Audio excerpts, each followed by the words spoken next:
A very good evening, everybody. Nice to have you company wherever you're tuning in, all around Australia, all around the world. Friday Night Motorsport, the double header for the Gentleman Sim Racing Club, penultimate week of the first season. Zach Caban coming to you live tonight from the Criterion Hotel here in Warwick.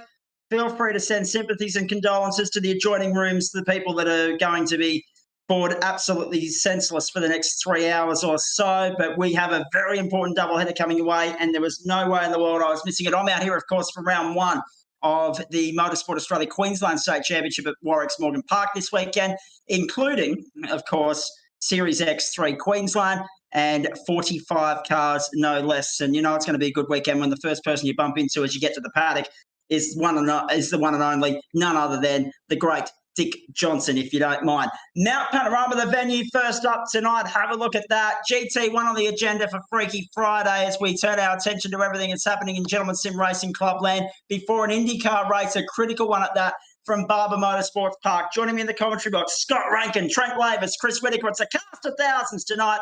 Scott Rankin, good evening to you. Here we go again. Oh, yeah, that's right, isn't it? Here we go again. Well, we've got a week planned to enjoy the highs and the lows that is Bathurst next week. So how about we kick it off with a little bit of fun beforehand? GT1's coming from Bathurst, the big, loud, thumping engines. You got your Corvette, you got your Aston Martin. Boy, these cars, when they hook up, they really hook up, and they're a bunch of fun to drive. They don't turn, though. That's the big issue with them. Trying to get the thing pulled up. They're big, they're heavy, and they don't want to turn a whole bunch. If you can get that all sorted, though, she's quick around here. I tell you what, there's a lot of power behind these things. Now, apologies from my end. I'm running on a limited setup tonight, so I don't have the usual iRacing screen information, but hopefully everything that was on your screen just then makes perfect sense to you, of course. Looking forward to seeing how all this plays out. GT1, Freaky Friday, only 10 in the field. I would have thought Chris Whitaker and Trent Lavis, so I'll get to you in just a moment because you will be an in-race reporter for us. I would have thought, Chris Whitaker, however, that Bathurst would have been a draw card for a lot more than 10. Yeah, quite surprised actually. It's a good combo, this one, with the GT1 cars around Bathurst too. They're as Scott says, they're not the greatest handling of all cars, but it's a really good combination. The sheer horsepower of these things and just banging them around a track like Bathurst is bloody good fun. But yeah, previous outings with this combo, there's been a lot bigger field. But at the end of the day, we only really need 2 or 3 guys having a good battle to make it a good broadcast. So fingers crossed, there's a bit of competition out there. Looking at the qualifying times, it's fairly close, particularly in that mid-pack. So we'll see where it lands. Okay, cars should be lining up on the grid any tick of the clock here. 1:58.37 from Rick Kuznetsov was that fastest qualifying time. Trent Lavis, a 1:59.30. Can you, 1:58.90, I should say. So only half a second away off the youngster Rick Kuznetsov. Can you give him a run for his money tonight, Trent? Sorry, mate, I can't actually hear you at the moment because there's driver's briefings happening. So I'll chat to you in a moment. Copy that. I will come back to you as soon as you can. Paul Nichols is also in the race tonight. So too Grant Gill, Adam Lavis, Adam Coughlin, Gary Cousins, Matthew Dench, and Jonathan Turner. Probably an opportune moment for me to just quickly run through the standings as far as Freaky Friday is concerned on the points table here. 157 for Gary Cousins, 115 for Adam Lavis, and 108 for Adam Coughlin. 99 for Grant Gill, 86 for Jonathan Turner make up the top 5. And really, at this point of the season, no one else is in any sort of contention whatsoever. So here we go. We're rolling start tonight, of course, for GT1 here at Mount Panorama. There's the grid for you. Rick Kuznetsov, Trent Lavis, the front row, Matthew Dench and Gary Cousins from row 2, Adam Coughlin and Paul Nichols from row 3, Grant Gill, Adam Lavis from row 4, Jonathan Turner, Craig Bott from row 5, and David Worrell and Julia Mookie from row 6. Freaky Friday, it's been an interesting concept. Scott Rankin, a few weeks have been a big hit, a few weeks have been a big miss. That being said, you can never call Bathurst a miss. Yeah, look, I think honestly the reason that we're actually seeing such a low showing tonight is because I think everyone's going to be quite burned out on Bathurst. The other reason is everyone's probably chilling out tonight. Tomorrow morning is the official Sebring 12 hour, starting the Australian sprint gets underway from I think it's 9 a.m. tomorrow morning. So people are probably just taking a little bit of a more relaxed race. I was actually up there chatting to a few of the guys earlier. Like I said earlier in the week, I think it was last night. I'm going to be running with Hodak and Dylan Gray and Anthony Cuthbertson tomorrow morning, actually in the Sebring 12 hour. I know those guys are. Anthony's focused on Sebring. Dylan, I believe, is focused on Sebring. Frank is focused on the Indycars later on tonight. So there could be a few little bits drivers that are sort of splitting. It is quite difficult to go from a GT1 car into an IndyCar. The grip levels are so vastly different. And like I said, I think people are just, it's the back end of the season. We do see numbers tend to drop off. So look, it honestly, I was kind of expecting probably a low hit tonight. It's it's pretty typical of the back end of most seasons, no matter where you are. So, all right, getting set for a start here. Mount Panorama, the venue, first up for leg one of the doubleheader. Then we go to Barber Motorsports Park, the Sharp Extensive I.T. Road to Indy with Motorfocus series. We cannot wait for that. Car pulls off. 40 minutes the journey here. Should be about 20, maybe 21 laps. There might be a splash and dash along the way as well. Set to go now, and Kuznetsov's gone. Bolted immediately. He leads the field cleanly to turn one. No real surprise there as they hit the first corner and head up Mountain Straight for the first time. Lavis tucks into second spot. Dench is there alongside him. Coughlin and Cousins side by side further back as well. Paul Nichols, Grant Gill. Then Adam Lavis, Jonathan Turner and David Worrell. Craig Bott at the back of the field. Julian Mookie did not take the start. We ride on board with Adam Coughlin as they hit Griffins for the first time. So 40 minutes the journey here, and looking forward to seeing how it all plays out. Yeah, it's going to be a long race. Make sure you settle in. That's it. It's Bathurst. Got to respect the mountain. And look, it takes we were talking about it, difficult to turn cars. It takes an extra step. A lot of the cars during the Bathurst 12 hour would have been set up to understeer quite a bit with low wing packages. The GT1s take that a step further. So I was expecting a pretty tame opening lap. A lot of these guys would just be trying to settle in. Look, somebody was asking me last night, are these legacy cars? They're not. These are full price cars as well. The GT1 championship is probably in iRacing is one of the lowest attended numbers right throughout the season. So look, to be perfectly honest, small grid, but oh man, when these cars really hook up and you get a good battle in them, it is so close. Watch these things just stomp on the accelerator down here. They have got so much power. Indeed, they do. Down Conrad for the first time. Rick Kuznetsov's opened up a 1.2 second lead here. Second spot, Trent Lavis. We'll get to him in just a moment, because this is a bit of a step up from the GT3s, which will dominate our Monday night broadcast, of course. Just a little bit more of a wick wind up in terms of the outright lap speed. Sub 2 minutes in qualifying for Kuznetsov. We've got a flash graphics flashback for you. David Worrell's run into trouble early. Coming down through the S's and the dipper on the run towards the elbow. Uh-oh. Wushka. Gone. Big hit in the pit lane early. And that would put him out of race contention. Even though it's a fast repair, there will probably be a splash and dash required at the back end of this 40 minutes. Chris Whitaker, we love Bathurst. Watching GT1 round here is it's a strange feeling because we've not had that opportunity in the real world just yet.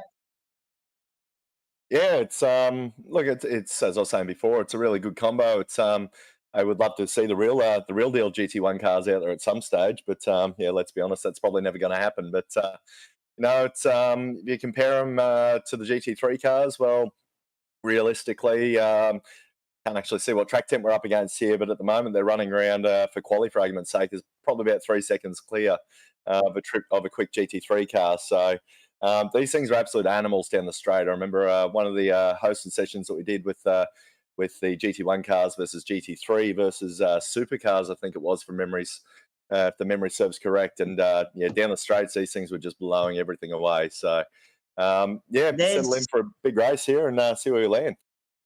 Absolutely. There's the track conditions on the right-hand side of your screen there for you, folks. Very beautifully presented by SimShed Broadcasting. March 26, 2021. That's today's date. We've gone a couple of hours into the past because, big hit from Lavis on the wall. Dick Johnson style almost coming out of Forest Elbow. 16-12, so that's 4:12. That's we've gone about 4 hours into the past. Something Queensland's very familiar with, of course. 22 degrees on track, 29 on track, 22 in the sky, and partly cloudy conditions. 33% humidity here for a Friday afternoon in March. It is the last Friday of March, of course. This time next week, we're in April. We're on Easter, and the world will start to make a little bit more sense again once Sunday rolls around. Rick Kuznetsov continues to lead 158.89, if you don't mind, for Rick Kuznetsov. Let's get on board with Trent Lavis now, if we can, please, JP. Same camera shot. Let's go on board with Trent. Let's welcome him into the broadcast, mate. How are you finding it? They're pretty tough to drive. Can you go with this young kid in front of you here? Rick's a bit of a jet. It's going to be hard to chat over top of the hill because the button's a long way away, but I'll try my best. All right, no, that's all right. We won't ask you to do that. What we will do is we'll get Chris or Scott to talk us through a lap of the mountain in just a moment so that you can concentrate on the task at hand. Here's an incident coming through the chase for Grant Gill. And while I think of it too, ladies and gentlemen, as we have a look at Grant running straight onto the grass, how often do you see that? Oh, geez, he was lucky not to claim Adam Lavis on the way back on. Jay Eagle is tuning in this evening all the way across the ditch in New Zealand, getting up and about and ready for a big IndyCar race very shortly. So welcome to you, Jay. We appreciate your support. The Gentleman Sim Racing Club through SimShed Broadcasting going global tonight as we broadcast to you live from the Criterion Hotel here in Warwick. No doubt some noise complaints coming my way. They'll probably evict me at the end of the night, and I'll be looking for somewhere else to stay tomorrow night, but we'll deal with that bridge when we get there. I did warn them. I said, apologies in advance if you get any noise from the neighbours here because I've got a broadcast this evening. They didn't seem phased. So hopefully all the patrons are downstairs enjoying a cold one, just like they will be at the Wurundjeri Hotel, of course, down there in Albury. They've clearly never heard Zach Caban in full flight. I think we got a fair indication of that last night. Boy, I tell you what, coming off a strong Porsche Cup night, going into IndyCar, I mean, IndyCar for me has probably been the surprise hit of the season. Last season it was the Porsche Cups. They were just phenomenal all over the place. This season, how many guys have wanted to throw an open wheeler around an oval? Well, that's exactly right. The oval racing has been superb. So too has the road course events. Barber is coming up tonight, but we've had Road America. We've had that was the first round. We've had, of course, Sonoma. Throw in Phillip Island. That was a surprise packet. And of course Long Beach. The road course racing's been really good in IndyCar. No different expected this evening. 33.5 minutes to go here. We're right on board with Gary Cousins, looking out the back at Paul Nichols there at the moment as they head towards the cutting. One more time. This is lap 4. Rick Kuznetsov, the leader.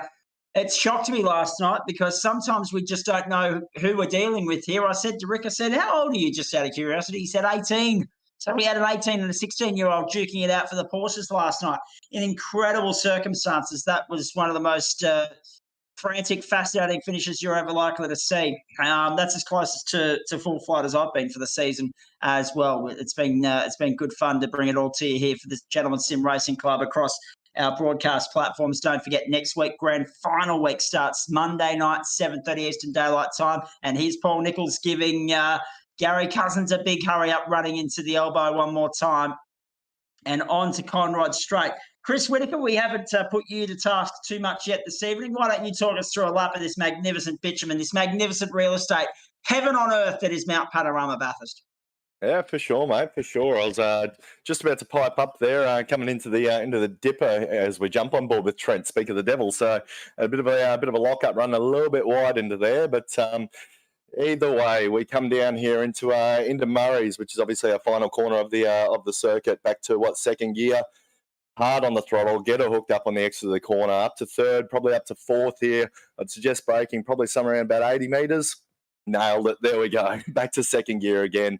Getting on the power nice and early. Get a run up Mountain Straight here, all the way up through the gears. I think we get up to the top of fifth. We don't usually pull sixth from memory, but if it's cool enough, we'll see what happens.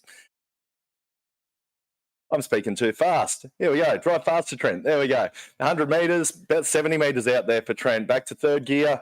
powering through Griffin's Bend as we head up the hill, up into Skyline, into the cutting even. We're going to cut half the circuit if we're going into Skylines, into the cutting, back to second. I'm probably putting Trent off about now as well as he punches third gear coming up into Sulman Park here. This is one of the trickiest parts on the course. If you get too much ripple strip on the right there, she'll throw you into the left. If you miss the apex, it throws you into the left. So kind of a bit of a screwed if you do, screwed if you don't, as I lose him altogether for a half a second. And we've got him back again, coming into Skyline. Yeah, I've got both screens flickering all over the place. I'm not sure what end but it's all over the place. My favourite part of the track right there, into the dipper. The car gets airborne, up on two wheels, big thud as you hear it land. You mash the throttle and off you go into Forest Elbow, of course, which gives us our run onto Conrod Straight. Haven't seen what these things are maxing out at. I'd suggest probably you've got 280, 290 at a guess. It'd have to be about 300, surely. The camera cut out just at a perfect time there. I just tagged the wall at McPhilmy. Oh, very good timing. What do we got? 284 because he broke too early. We'll throw that one at you, Trent. See if he bites. But no, he's not biting at that one. So I haven't spoken for half the lap, but there's a flying lap on board with Treno here anyway. Back to second, little lock up on the last corner there. That happens in the GT1 cars. And that was on board a pretty reasonable lap, actually. That was still a 59-1, even with given the wall of cloud up the top. I think. I'll tell you what. Perfectly honest with you, sorry to cut you off there, Zach. I was just going to say, these GT1 cars, they are just so good to drive. And they're a real driver's car. If you can't drive and if you can't look after the car and get it turned in on the brakes, on the throttle, showcase all of your driving techniques and prowess, you can't drive these things. You need to have skill. They're not an easy thing to drive whatsoever, which is why they are actually so unpopular. But they really reward the brave sometimes, and they showcase it with all of that straight line speed. Adam Coughlin just had a massive off-track excursion. You saw it from the replay from Paul Nichols' perspective there. Just extraordinary. And he now finds himself in pit line getting a fast repair as well. 29 minutes to go. That's allowed Nico to get past Gary Cousins. Nico sits fourth at the moment. And we have a clear leader in Rick Kuznetsov from Trent Lavis, who's got an okay margin back to Matthew Dench. And then a clear gap back to Paul Nichols, who has Gary Cousins for good company tonight. Then back to Adam Lavis, Grant Gill, and Jonathan Turner, who are having a fairly lonely night at the office. Just going through all the motions there with Chris, what we'll do next half of the race for you, ladies and gentlemen, reminding you, of course, it's only a 40-minute race. We're only a quarter of the way through. In the next half of the race, we'll crank up the volume so you can get a real taste of what GT1s sound like around Mount Panorama. Down Conrod they go. I just remembered it's a little bit weird. I don't know how you guys feel when you do this, but when you're not in the iRacing server, as I'm not tonight, it's really weird commentating with no noise around you. It's silent here with the exception of yours truly. Normally you feed off that noise and whatever else. I've really got to focus on the picture tonight. 28 minutes to go. Bringing it to you from Warwick. Come out and say good day over the course of the weekend if you're in the Southern Downs area, ladies and gentlemen, of course. Series X3 XLs, star-studded field here, and really cannot wait to see the first of their 6 rounds unfold. If you miss it, you'll hear it on West Bremer Radio next Saturday at dates and times to be advised, of course, around Australia. But the good thing is tomorrow, if you don't want to get out to Morgan Park, you can listen to West Bremer Radio and listen to all the action from the Queensland Touring Car Championship opener from Lakeside from last Sunday before I got lost and had to be rescued by Chris Whitaker, I might add. So that is coming up tomorrow from 1 o'clock local time, 2 o'clock Eastern Daylight Time, right through till about 6:30 Queensland time. So 5.5 hours from Lakeside tomorrow. I'm looking forward to that. 27 and a quarter minutes to go here. And if you're just joining us, Chris Whitaker, Trent Lavis, Scott Rankin in the commentary box with yours truly. Dragons had a win in Friday Night Football as well for you, ladies and gentlemen. Just updating the NRL for you. Dragons 38 defeated Manly 12. And the Brisbane Lions are currently playing Geelong. The Bunnies and the Roosters are about to face off. So scores and updates from them as the evening goes on for you here.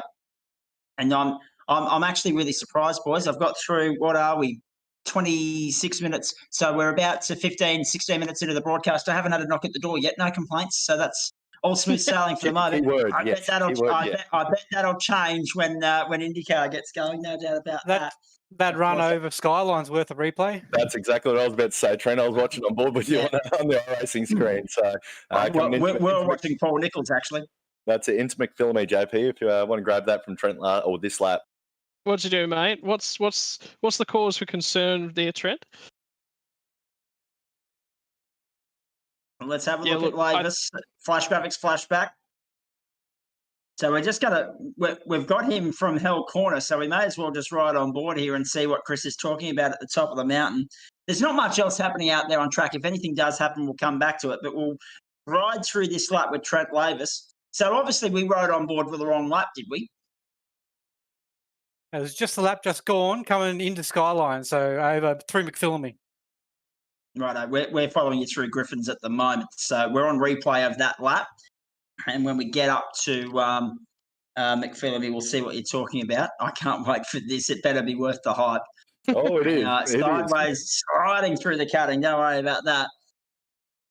Penultimate Friday night of the season. Whoa, scraping the wall almost there on the entry to the top of the mountain. Then up over Reed Park, on down to McPhillamy, takes the left-hander. Whoa, up over the curb and just saved it. Well done, Trent. Nicely done. Whew. Heart and mouth sort of moment, that. And somehow managed to hit the apex for the S's as well. I don't know how he actually pulled that one off. Probably don't bother with the lotto ticket this week. You've used up all your luck.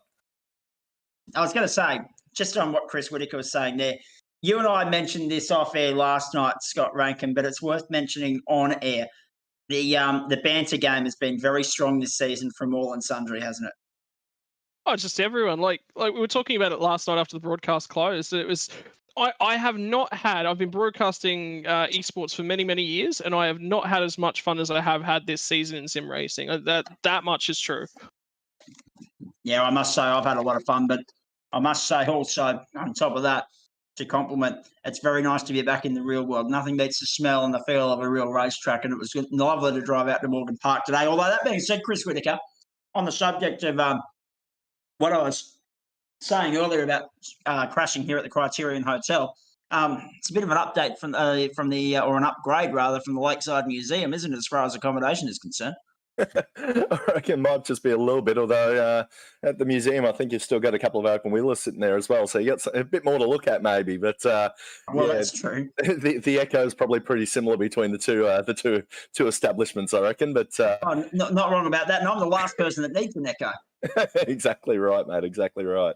But look, it'll be a bloody good weekend out there at Warwick. I'm kind of kicking myself that I wasn't able to make it out there for the Prod Sports event, and there's actually another 240Z running out there tomorrow as well, who was the arch nemesis at Challenge Bathurst a couple of years ago, but we showed him where the door was anyway, and knocked him off by about 10 seconds around Bathurst, so we'll give him that one, but a bit disappointed we miss out, but we'll get out there for next round. Indeed, we will. Looking forward to seeing you out here in June, mate. Maybe even see you before then. Of course, we're on track. That's QR before then, aren't you? Yeah, mate. Yeah, QR next month, I think it is, mate. Late next month, or might even be early May. Yeah. I was going to say you're really on Trent Lavis watch tonight. The banter between you two is always strong, but just be mindful that he is trying to concentrate on the task at hand and provide expert in-race comments. Exactly. I find it funny he was talking about putting the door on someone. It's kind of his forte these days. I didn't put the door on anyone, mate. My car's tidy. No, it's actually showing Trent a lot. I've got the camera angle on my iRacing screen set to most crashes. So, and believe it or not, it just keeps flashing back to Trent. So I don't know if iRacing has it in for him tonight, or if it's just the luck of the draw. But we'll have to just keep an eye on this and see. Maybe it's trying to do the Nostradamus thing for us. Mate, I was going to say, Trent. Chris Whitaker. Commentating with Chris Whitaker comes with an extra warning label. Be wary for the fish line that gets thrown out later. He likes to dangle some bait out in front of you, brother. It always tastes good too. Yeah, and more successful more times than not is Whitaker when he goes fishing. There's no doubt about that. He reeled you in nicely last Friday night, Scott Rankin, if memory serves. It was tasty, beautiful. Enjoyed it. I actually nearly picked up sponsorship from Shimano from last week's efforts. So. 21 and a half minutes to go. There is Craig Bott going into the chase section of the circuit now as they swing out of turn 21 into turn 22. I was going to say, in Trent Lavis's defence, he's probably the one on the ragged edge more than everybody else. Don't defend Trent. Trent is not worthy of defence. There aren't many crashes to look at, Chris Whittaker, tonight. Everyone's been pretty well behaved. There's been one crash for Adam Coughlin, one crash for David Worrell. So they're just iRacing's doing their best with limited reinforcement. So almost half race distance, boys.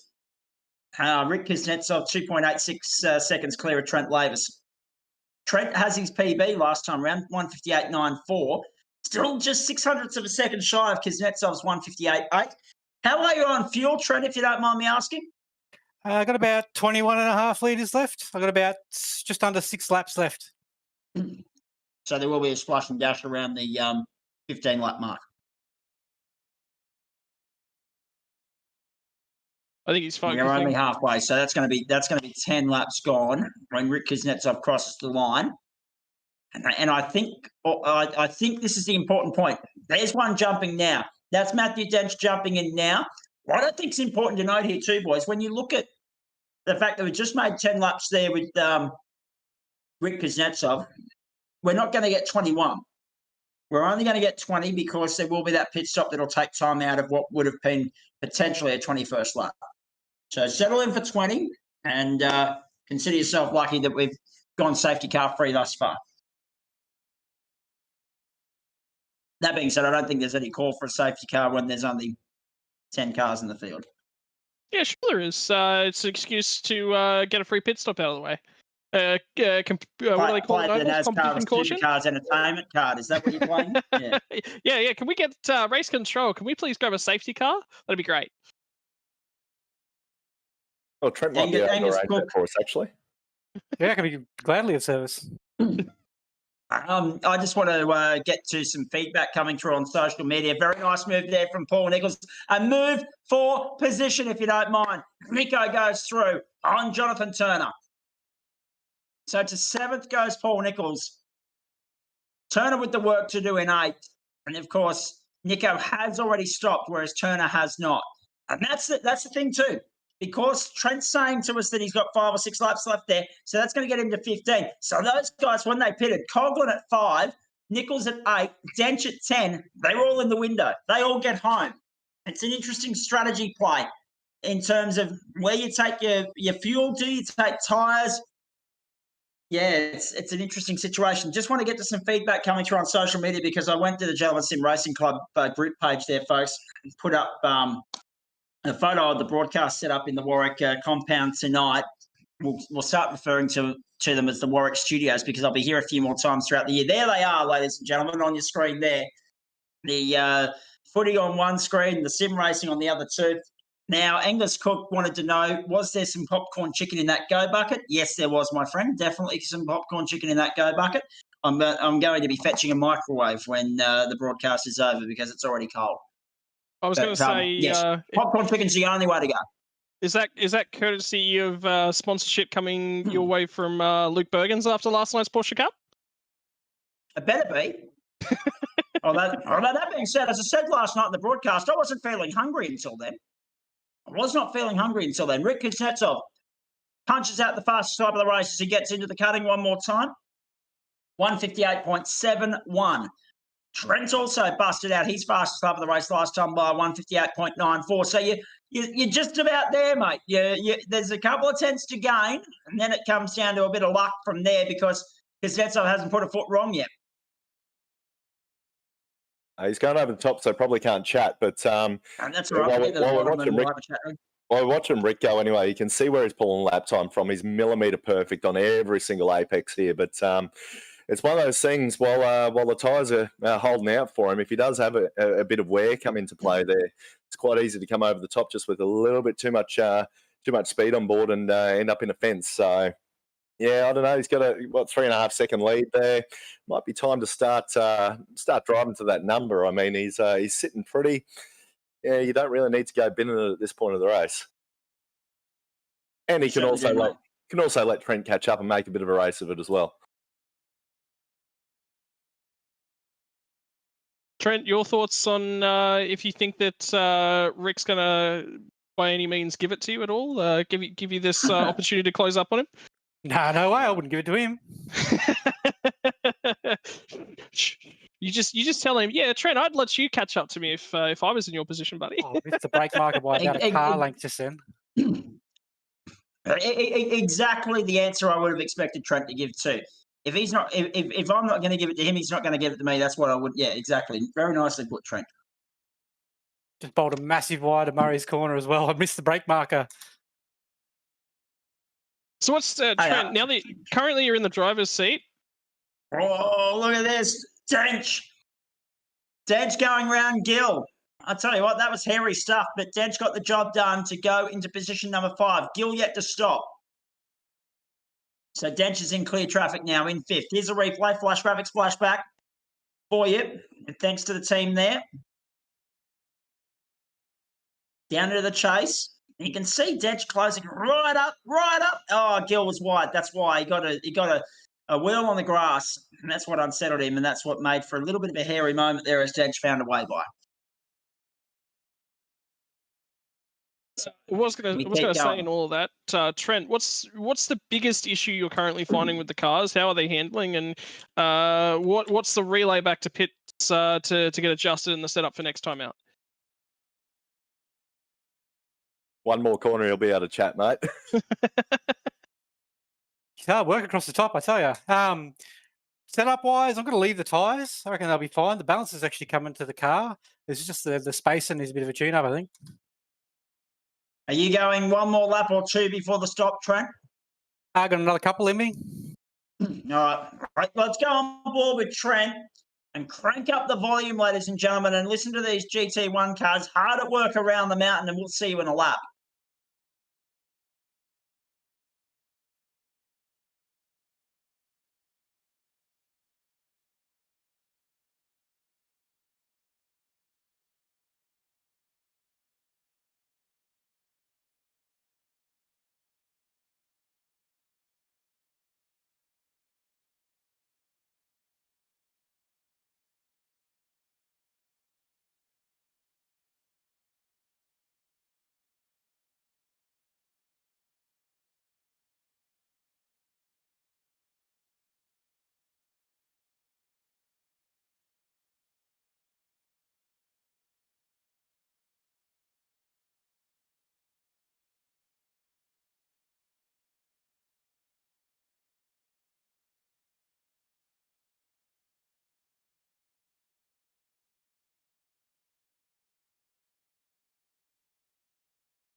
Very nicely done, Trent. Very nicely done. 12 minutes to go here, folks. We are good. It's good to have your company. Excuse me if you caught us dribbling the usual off-air chat that we don't normally bring on air. There we got caught off guard, having too much fun off air whilst we were enjoying the sounds of the GT1. Hard at work around Mount Panorama. We're on lap 15 now. Trent Lavis, fastest lap of the race, 158.68. How's that for a lap, all right? That was the fastest one of the night. Magnificent.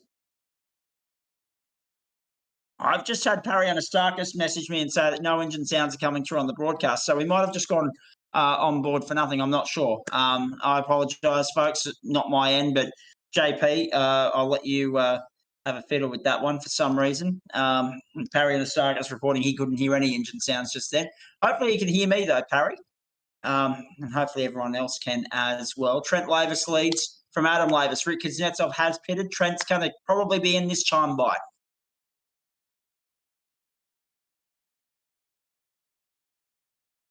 So Lavis, 1 and 2 at the moment. Kuznetsov, Dench, Gill, Cousins, Nichols, Bott, Turner, Coughlin, Worrell, and Julian Mookie, of course, non-starter. Coughlin and Worrell. Coughlin's a lap down. Worrell, an early retirement back on lap 1. Lavis down Conrod. Expect him to pit this time by. Just getting word through my ear that we're not sure why you're not hearing sounds at home, folks, so apologies for that. Not much we can do at this point in time. It's the joys of live broadcasting. Oh, come on, Trent. Thought In you would have comes called Trent yourself in. Lavis into the pit lane. Box, Trent. Box. 4 tyres, go juice, and popcorn chicken, thanks. And yes, second very thing nice. is stacker, thanks, mate. And 5 figures, thanks. Yeah, what do you want for the drink with that one? Pepsi Max, mate. Got to watch me figure. Yep, no worries. Can do. Anything else, Barry? Maybe a sock? A sock. Oh, What do I want dear. a sock for? Yeah, exactly. Thank you, Chris Whittaker. Just showing my age there and proving yours as well, no doubt. 9.5 minutes to go here. 5 laps to go for Rick Kuznetsov. He leads up Mountain Straight. Trent Lavis out of the pit lane behind him to the tune of 4.2 seconds at the moment. So it's good to have your company wherever you're tuning in. GT1 Mount Panorama. Freaky Friday, leg 1 of the doubleheader. Where else would you rather be on the last Friday of March? Although, you wouldn't want to be a Roosters supporter at the moment. The Rabbitohs have just put their second try of the evening on the board. 10-0, if you don't mind. So, just to relay a message to the director here, JP, I just got a memo from Parry saying he's watching on the Facebook broadcast. So, whether that's the same one going out via YouTube or whatever the case may be, I'm not sure, but I'll let you sort that one out behind the scenes there. Yeah, weird. I can't get this weird sound out of my headphones. And also, Scott, stop it, you. I you know exactly where I was going. I apologise. Well, firstly for Scott Rankin, and secondly for the fact that I have to sometimes communicate messages that are intended for off-air over the air. There's just limited things that we can do with the technology we've got, ladies and gentlemen, so just bear with us while we do some of that. 8 minutes to go here. And as Chris Whittaker correctly pointed out, Rick Kuznetsov has not put a foot wrong. He has just jumped in this car and hit every single marker, much like he did last night in the Porsche. And now I've got noise coming through now. Oh, that does sound crisp. 7:45 left on the clock here. Lap 17 now for Rick Kuznetsov. Lavis is 4.7 behind, then Dench, Cousins, Lavis, Nichols, Gill, Turner, Bott and Coughlin. And sadly, boys, no real battles to mention out there at the moment. Oh, there is. Lonely, There's a Eddie. couple. There's What a about battle that? with driver car and track, I should say. Well, that's always a problem. true.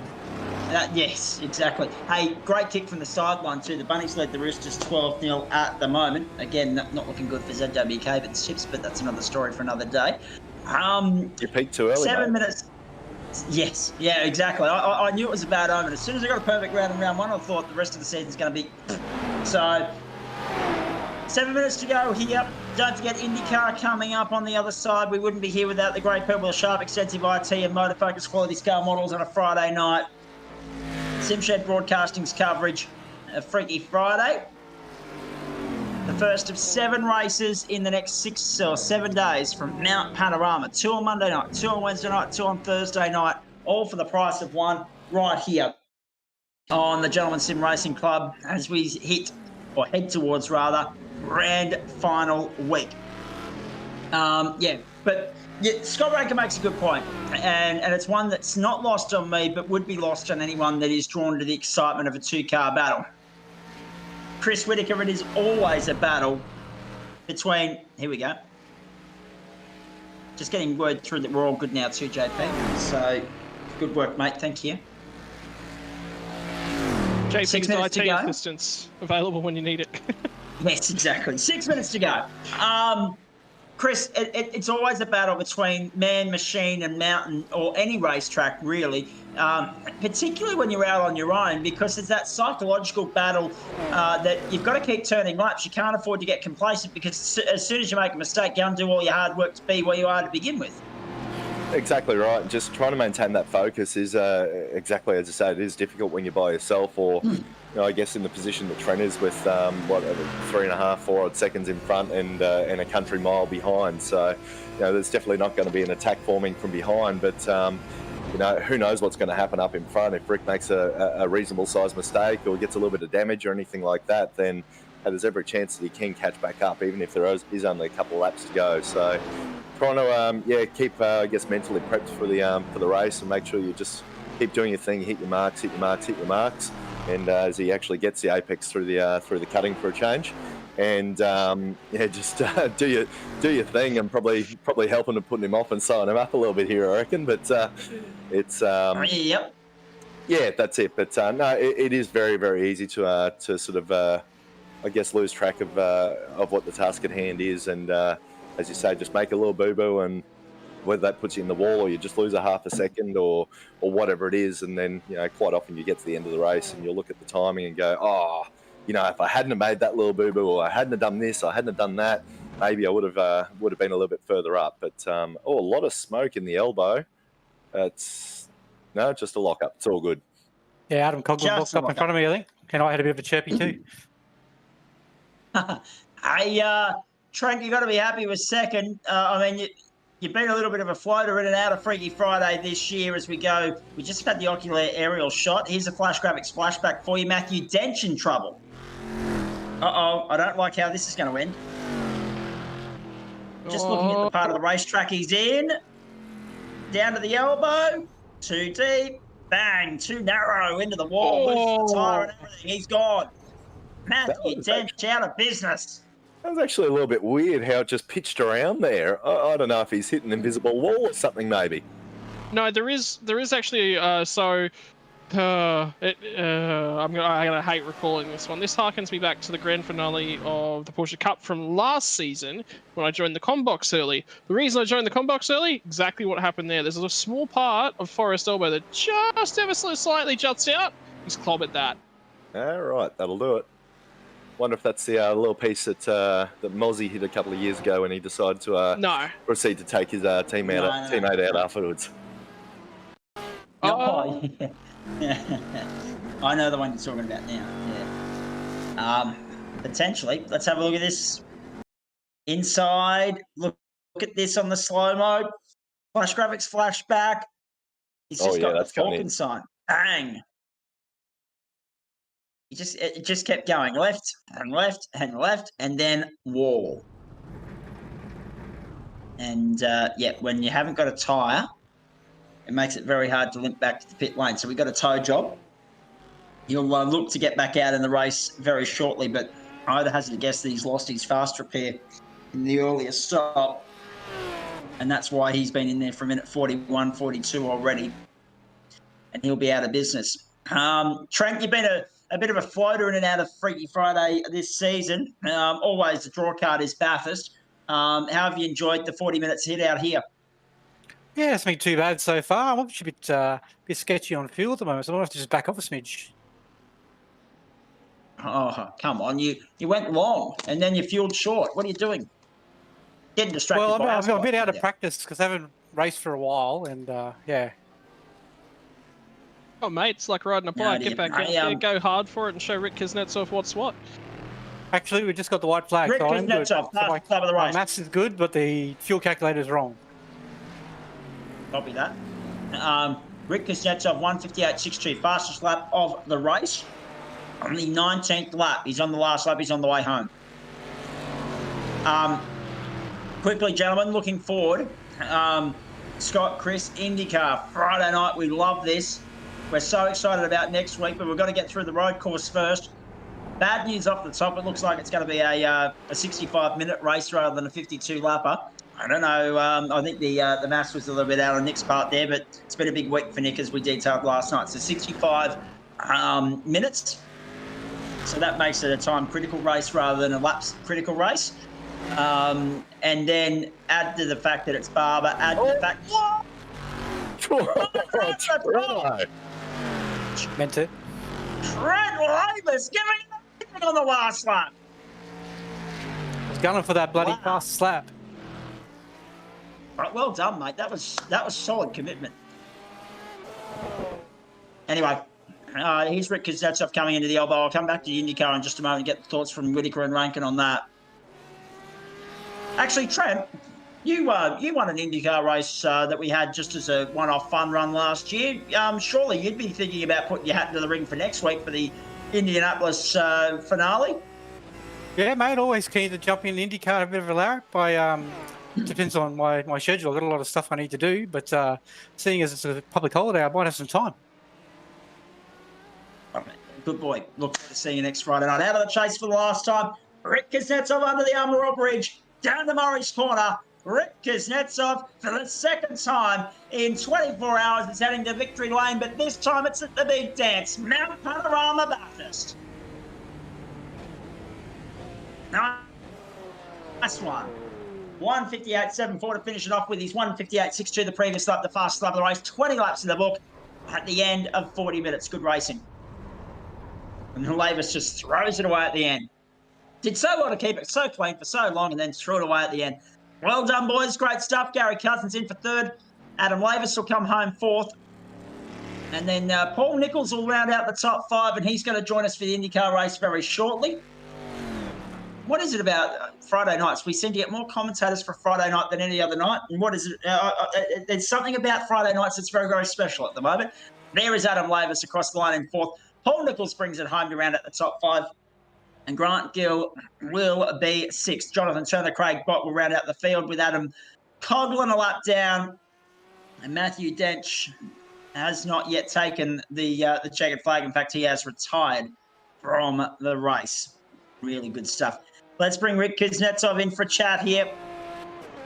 Rick, for the second time in 24 hours, mate, you find yourself in Victory Lane.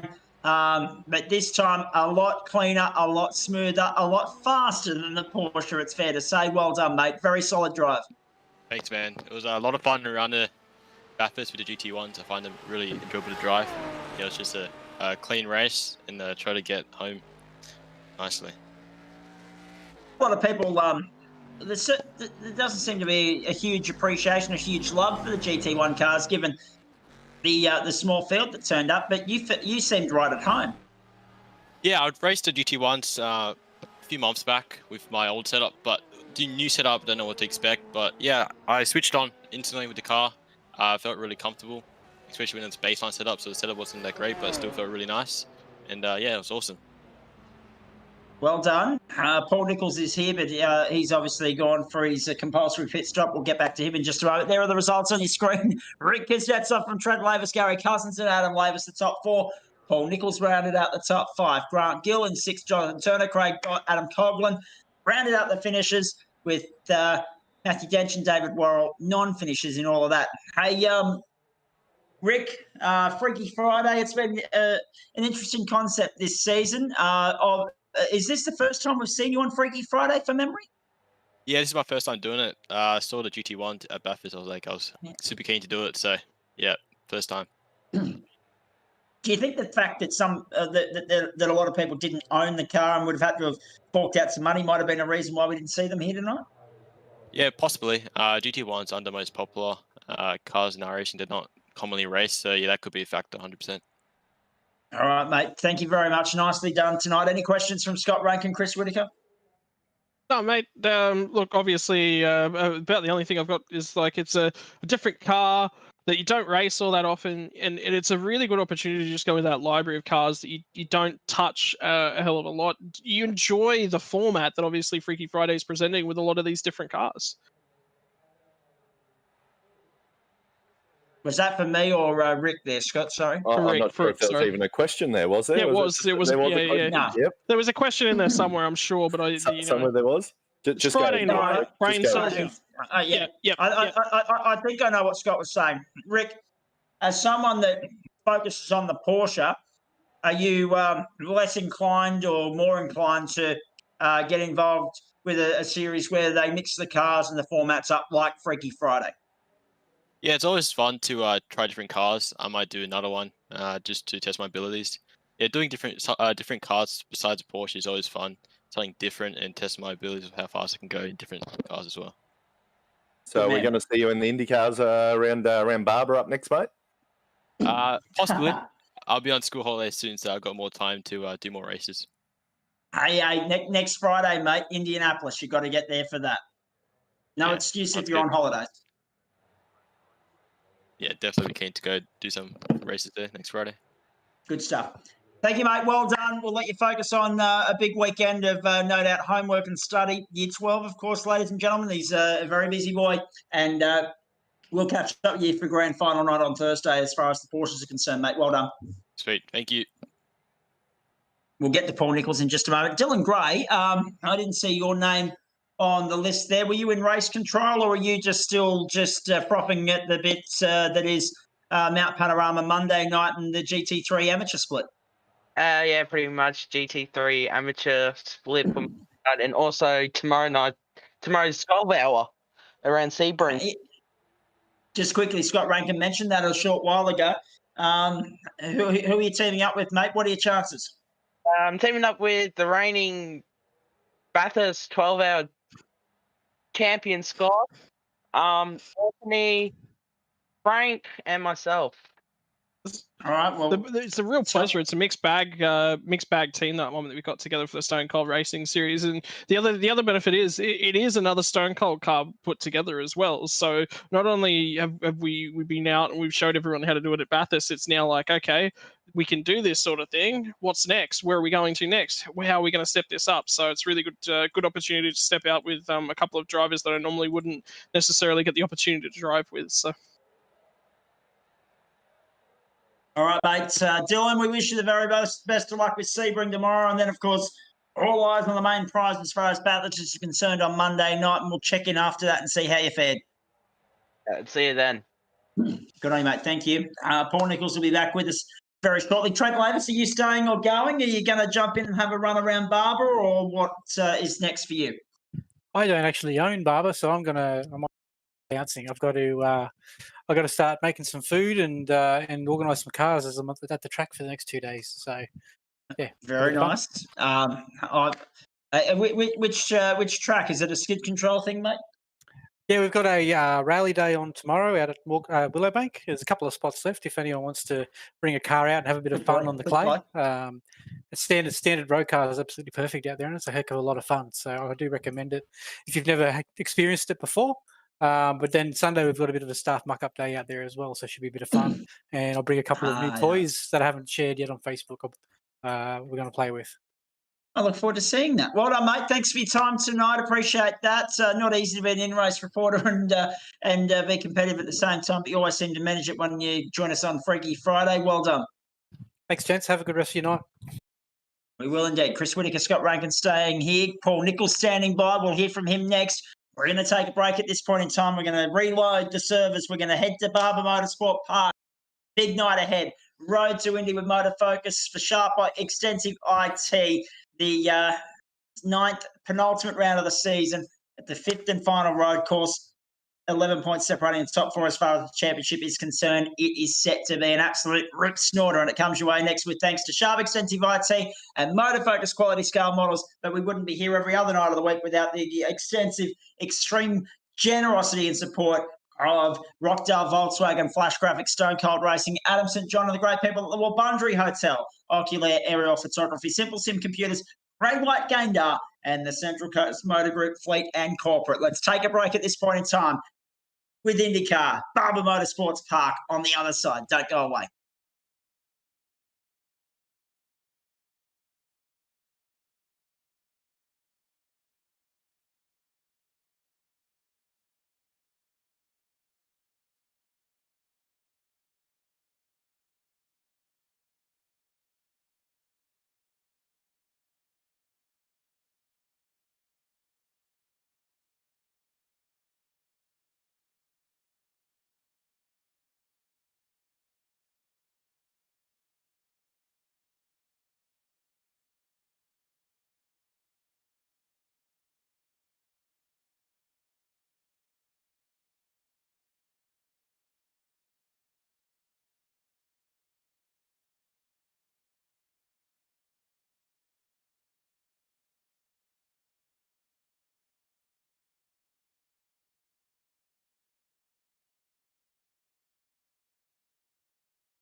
Well, we've done a bit of a co-pilot change here in the commentary box as far as the Gentleman Sim Racing Club Friday Night Motorsport doubleheader is concerned on SimShed Broadcasting. As we welcome you back, Zach Capen's still here from the Criterion Hotel in Warwick alongside Chris Whitaker, albeit he's, 200 kilometres up the road.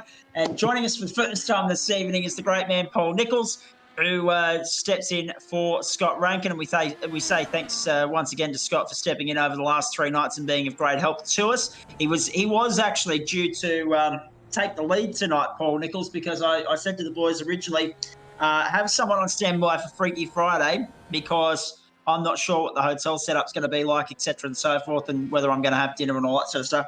And then they said, we're actually doing GT1 from Bathurst. I said, forget what I said. I'll be there.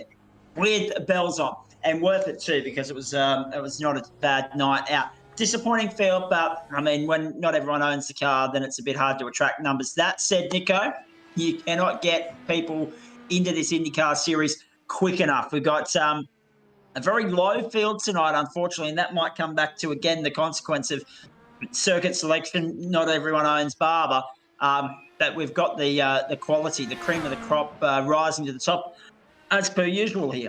Yeah, absolutely. A really good field, as you can see there. Really interesting at the moment. I don't think Jackson set a qualifying time. Is he on a quality lap at the moment? On a lap as we speak. So okay. He's left it right to the end just to, there you go. In fact, he's gone straight to the top of the chart there with the 9.8. I think he did 108 in practice. So, yeah, 8.9 in practice. So, yeah, it's still a little bit off where what he is able to achieve. But, pretty well landed exactly where we would expect him to be. What has surprised me is, sorry, I just saw the times mixing around with Adam going straight up to P2 and only not even 1/10 of a second off Jackson, and Nick in between them now as well. This is going to be like DK. Here we go. Game on. So it's now a bit of a Angus Cook in ninth is a big talking point though, Chris. That's exactly what I was about to get to, mate. So it's is it going to be Jackson running up the front by himself with no customer assistance? Let's see where it lands. It might end up I was going to say a little bit fairer, but no, that's probably not the right words to use. At the end of the day, they're not out there driving dirty. It's it's using the team game to play the team game. That's they're both there to try go 1-2 in the championship, and this is the second last opportunity to throw some points on the board before the double points round. Not too long to go in this qualifying session. In fact, I'll need you boys to direct me on that, because I don't have a clock up here on the screen as to how long's left in the session. Do we know?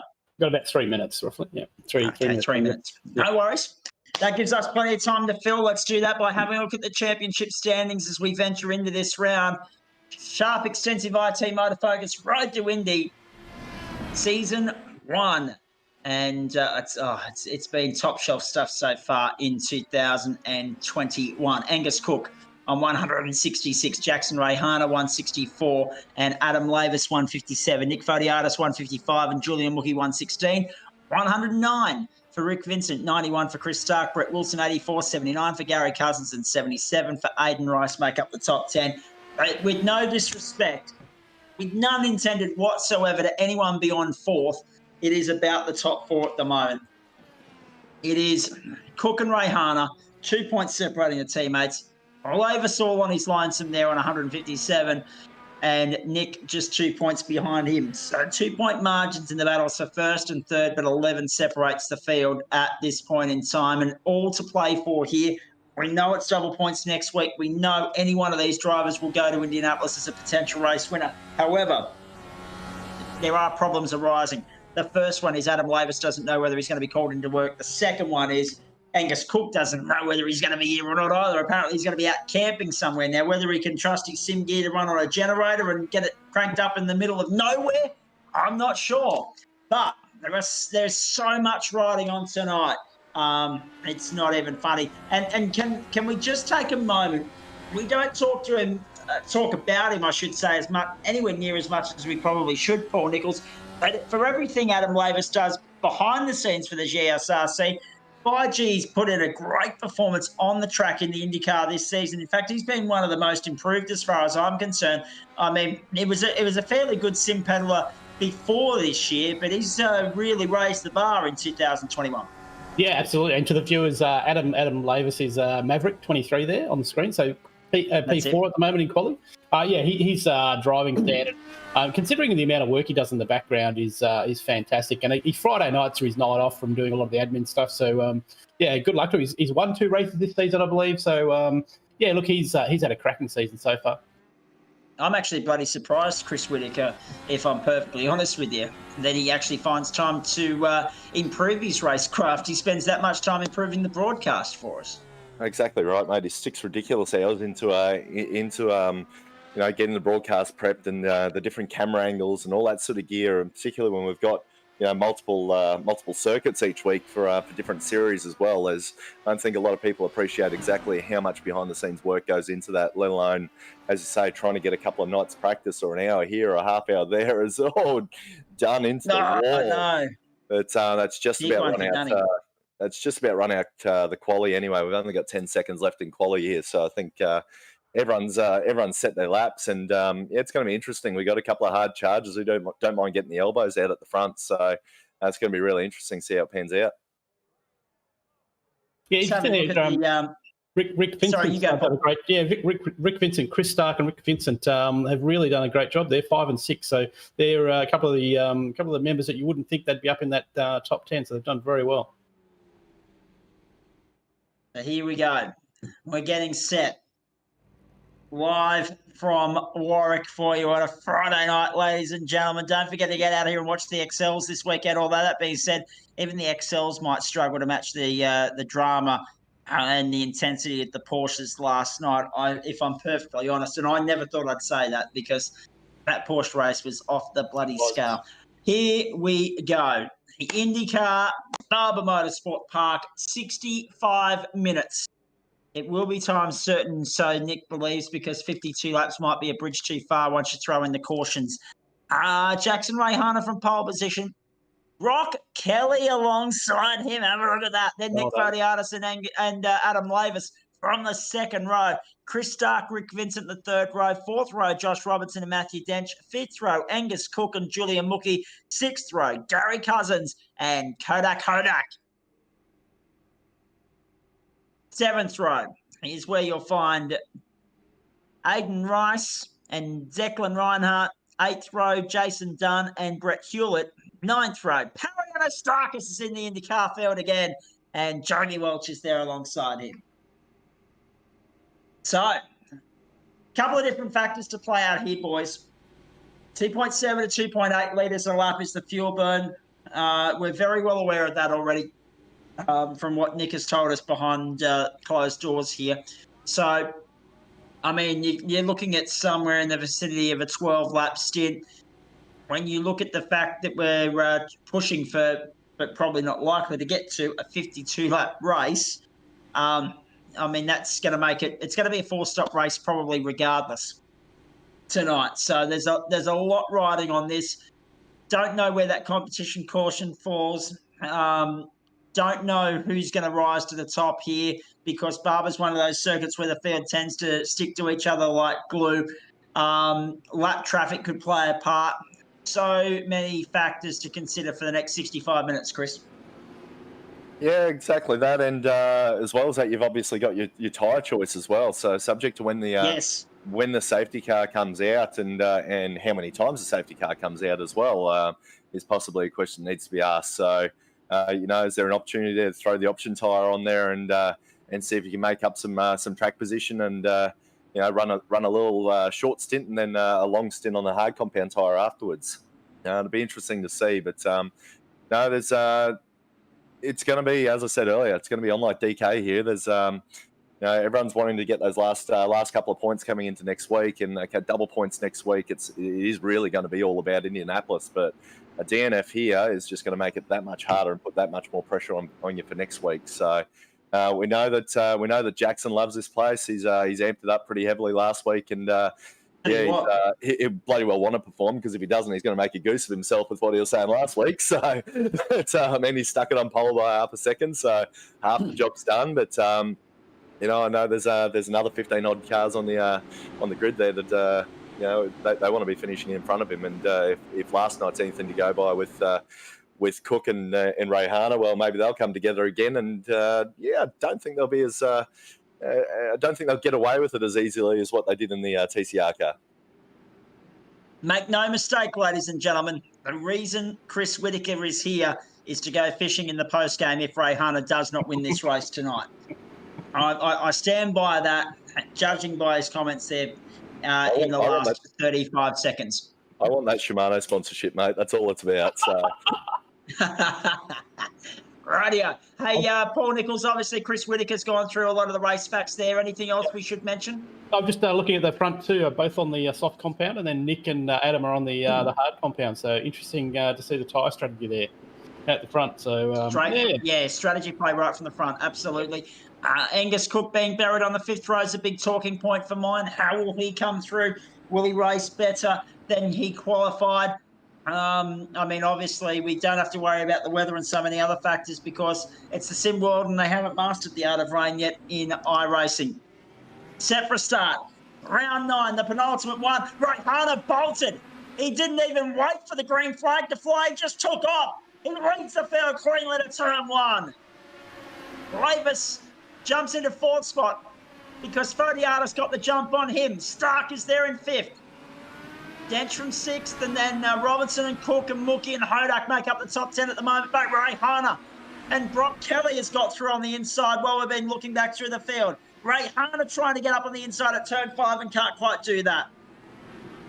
A little mistake into the first corner there by Jackson. He's locked the inside front and has run a little bit wide. And you don't need to give Brock 2 invitations to have a bit of a lob up there. He'll have a bit of a sniff and another little lock up there for Jackson and one for Brock as well. So is it something to do with this option tyre, or is it just them pushing stupidly hard at the start of the race on the cold tyre? Could be a bit of column A, bit of column B. Oh, Rayhana had one wheel on the grass there. Here comes Fodiatis right up at his tail. Through the sweeping S-bend now. Up towards turn 14 and 15 they'll come. The end of lap number 1 of 52 from Barber Motorsport Park. Fodiatis sits 3rd. Rayhana ahead of him, but the leader is Brock Kelly. The early leader is Brock Kelly. So question to you both. And there are a few protagonists in the top 10 here. Brock Kelly's 1. Nick Fodiatis, Matthew Dench, Josh Robinson, Julie Mookie, and Frank Hodak. All in the top 10. All have not won a race. We've had 5 different race winners so far this season. Do we get a 6th tonight? And if not, who's your tip? Oh, geez, that's a tough one. I mean, it'd be great for Brock to have a win. Yeah, Brock. It'd be great to see Brock have a win. Or even Chris Stark. Chris hasn't had a win, I believe. Chris Stark won the opening round, Road America. Oh, did he? Okay, yep.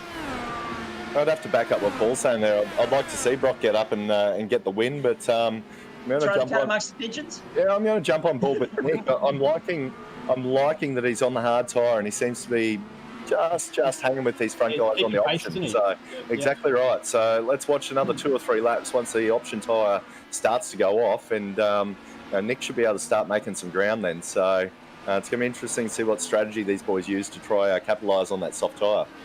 Geez, it'd be a special win for Nick if he could get it done tonight. We know off what he said last night that it hasn't been the easiest week.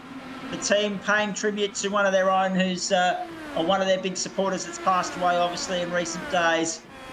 And that's why Nick's running the red livery tonight, not the blue livery, just so those of you that are tuning in are aware. It's still the same car, it's still the same driver, but the colours have changed. They're running a special red week within the Bailey's Ladders Dial Before You Dig team as we continue lap 3 here. Jackson Rayhana, fastest lap of the race, 1:10.32. 6 tenths faster than Fodiatis, 3 tenths faster than Stark, 2 tenths faster than Lavis, and 2 tenths faster than Kelly, who was ahead of him. Of course, it's important to note we're right on board with Angus Cook, who's buried in the pack in 7th at the moment. Matthew Dench ahead of him. Then Adam Lavis just up the road from them. Of course, he was the first to 2 wins this season. Jackson, Rayhana's joined them. Oh no, Rayhana back to 3rd, 4th. So Stark and Fodiatis go through. Now this is where it gets tactical, doesn't it? Does Stark play the team game and let Jackson back through straight away, or does he make him work for it? Yeah, he's already let him through down the straight. Yep. Oh, there you go. What gamesmanship on display right there, eh? Fair dinkum. That's teamwork, isn't it? Yep. Multi 21. Yes. The less said about that, the better. Formula One back this weekend, by the way, folks. Julian Mookie was on your screen there a couple of minutes ago. He's buried down in ninth. Frank Hodak behind him. They're all trying to chase Josh Robinson and Matthew Dench. Back to Jackson Ray Hana, though. Nick Fodiatis at second. They're out in pursuit of Brock Kelly, but the margin's 3 seconds. We know, after how forceful Nick raced last week, how aggressive he was, that it's not going to be easy. Julian Mookie, just as I mentioned him, he's come unstuck there. He's had a moment on the flash graphics flashback for you here. You'll get a chance to look back at that. Coming through turn 5. Lighted up and gone. We've done well to avoid him there. He did well. Didn't get clipped. Nicely done. 110.21. Fastest lap of the race so far for Brock Kelly. As we now start lap 5. And we're back with Mookie there in 16th. So Ray Hana's third. What's going to be interesting now, Paul, based on what we've just seen there with Ray Hana making the mistake, obviously, has he flat spotted the tyres? Has he damaged them in any way? Has he compromised his opening stint? And we know that Nick, if Ray Hana does have the pace, Nick's going to be the hardest person to overtake tonight. Yeah, absolutely. I mean, Nick's in a really good position being on the harder compound tyres. He can run a lot longer, obviously, so he's going to have a strategy there. Angus Cook is just up until P5, so he's up 4 spots. Yeah, nice bit of driving there from Angus Cook on the outside of Adam Lavis, and got the job done. And has already skipped clear 2 car lengths. Next target, Chris Stark, if you don't mind. And Jackson Ray Hana responds with the fastest lap of the race. Forget what I said about doing damage to his tyres. Yeah, he's already out there and getting amongst it. 109.91 for Jackson Ray Hana. And Chris, it's fair to say, we know based on how disappointed he was last week, he didn't even pop up at the post-race show. He is a man on a mission tonight. Yeah, 100%, mate. You know, these two are developing a bit of a rivalry here as well. So the last week, that was just the icing on the cake. 100%. It's excellent. I reckon it's great for the series. So what I am surprised is how hard he's pushing on this this soft tyre. Sorry to harp on it, but we've got a 45-degree track. Locked up. Nearly give Nick one there. So that was pretty close. But yeah, possibly that's exactly that might be right on cue. 45-degree track. It's hard to keep tyres on these things at the best of times. So he is pushing hard. He's pushing it real hard, obviously. He's got the fastest lap of the race. But to keep that tyre on there, yeah, he's going to have to be a little bit careful here. And also, Nick might be fuel saving as well. Like we know Nick's strategy. We do know Nick. Yeah, exactly right. Well, that's right. Yeah, exactly. He'll be fuel saving from the outlet, I'm sure. Yep. From the outset, rather, not the outlet. On the subject of outlets, I don't have my usual at my disposal tonight, JP. Do you mind if we bring up the race info, the weather and the stats and that sort of stuff on the right-hand side of the screen here so that everyone can have a look? Because I didn't get a chance to run through that before we got going as they go into turn 1 more time. So March 26, 2021, service set up for today. We're a little bit into the future because it's American time, not Australian time, 15, 17 and 10, so that's 3:17 in the afternoon, and it's going along quite nicely. As you can see, fine sunny day, 32 degrees on track, as the boys pointed out, 46. That will really be a fair workout for these tyres tonight. No real wind to speak of there, a lot of humidity. In fact, what is it? We're looking at, actually, no, sorry, my apologies. I'm looking at the wrong one. 0% humidity. It's not rare that it's not often you see that, especially as a Queenslander.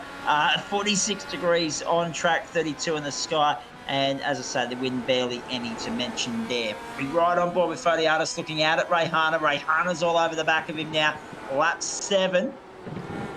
They come through the last 2 corners of the lap and back onto the main straight. Brock Kelly has bolted.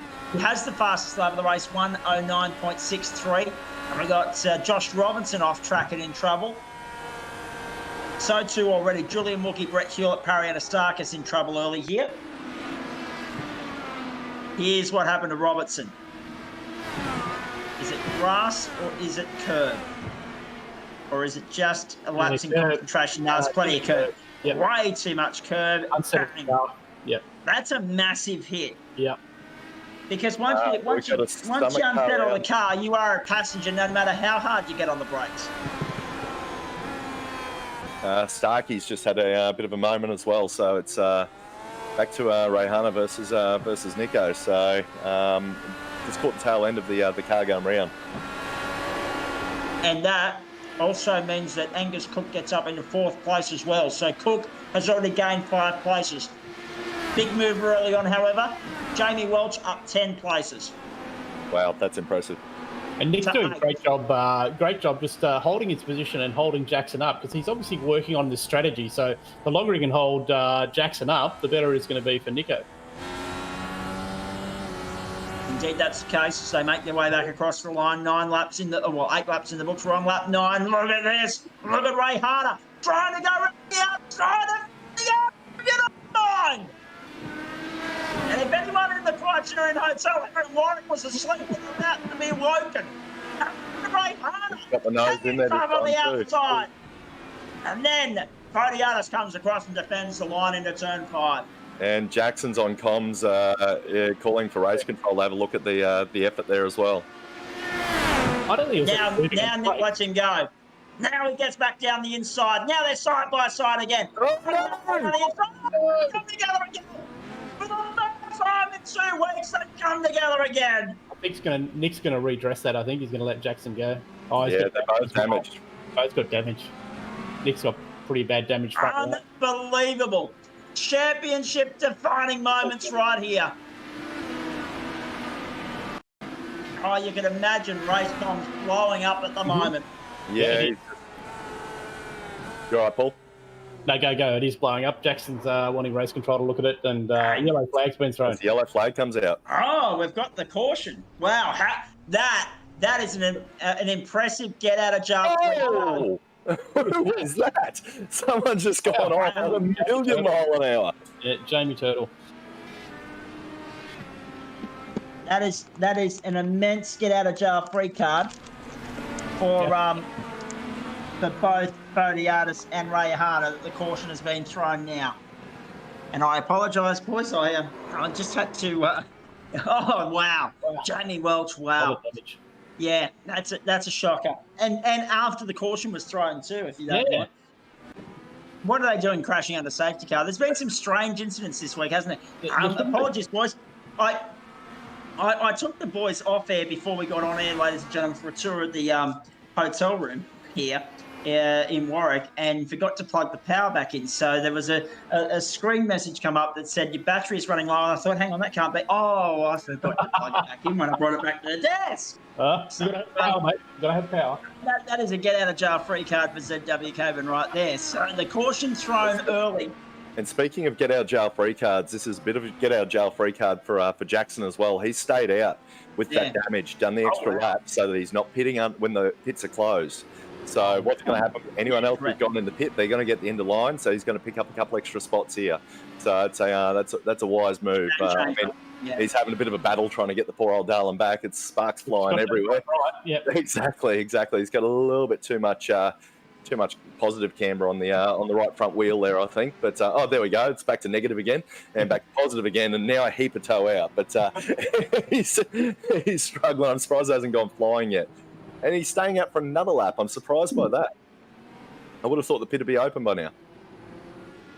Posted a lot of what's unfolded in the last 3 minutes here. So, Podiatis is down in the pit lane, buried in the pack. Going as 2 laps down. So Nick's just about out of business as far as this one's concerned.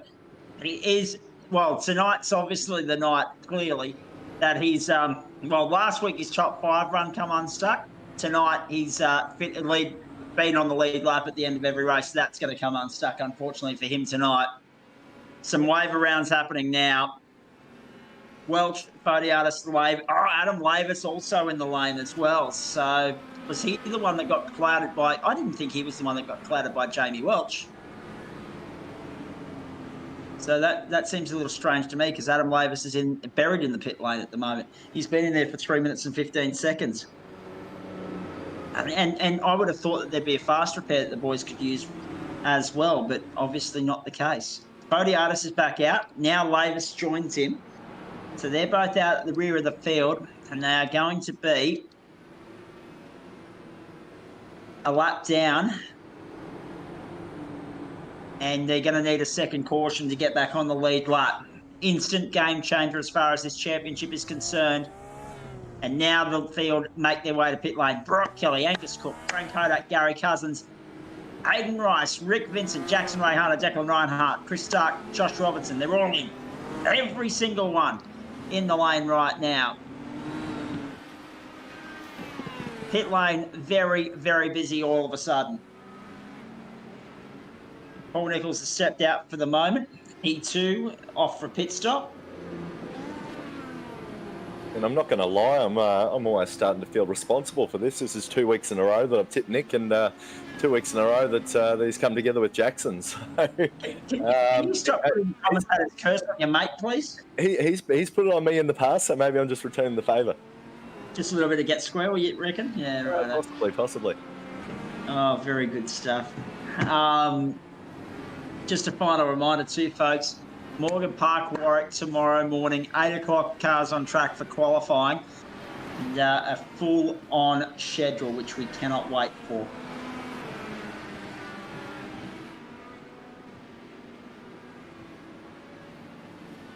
Of course, headlined by 45 XLs. Roland Dane's having a run tomorrow. Dick Johnson was trackside today watching Jed have a run around. It's like a who's who out here at the moment.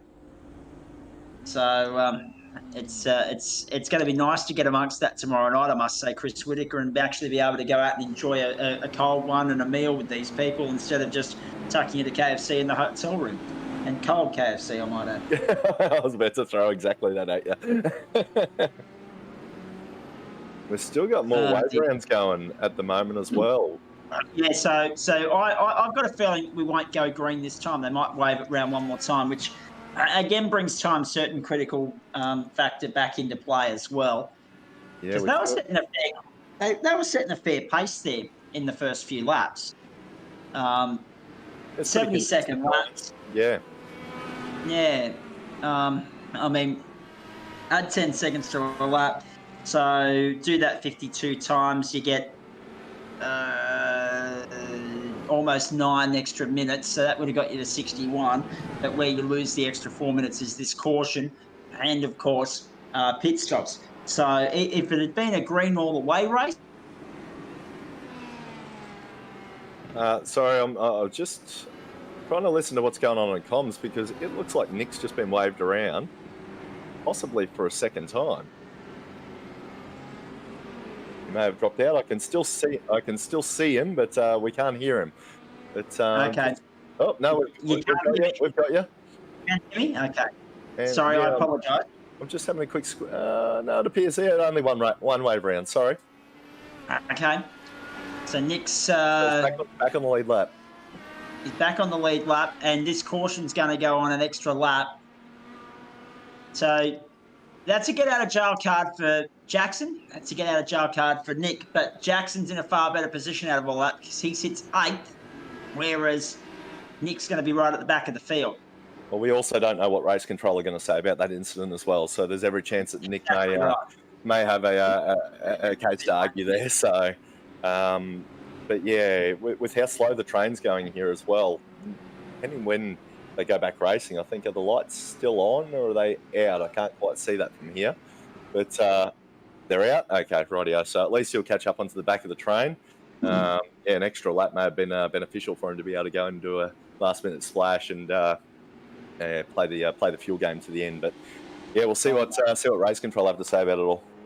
This is going to be breathtaking stuff when we get back underway, folks. We knew Barber wouldn't disappoint. Just quickly, at half-time, it's Geelong 53, Brisbane Lions 33 in the AFL. In the NRL, bad news if you're a Roosters fan, because the Rabbitohs lead 24-0.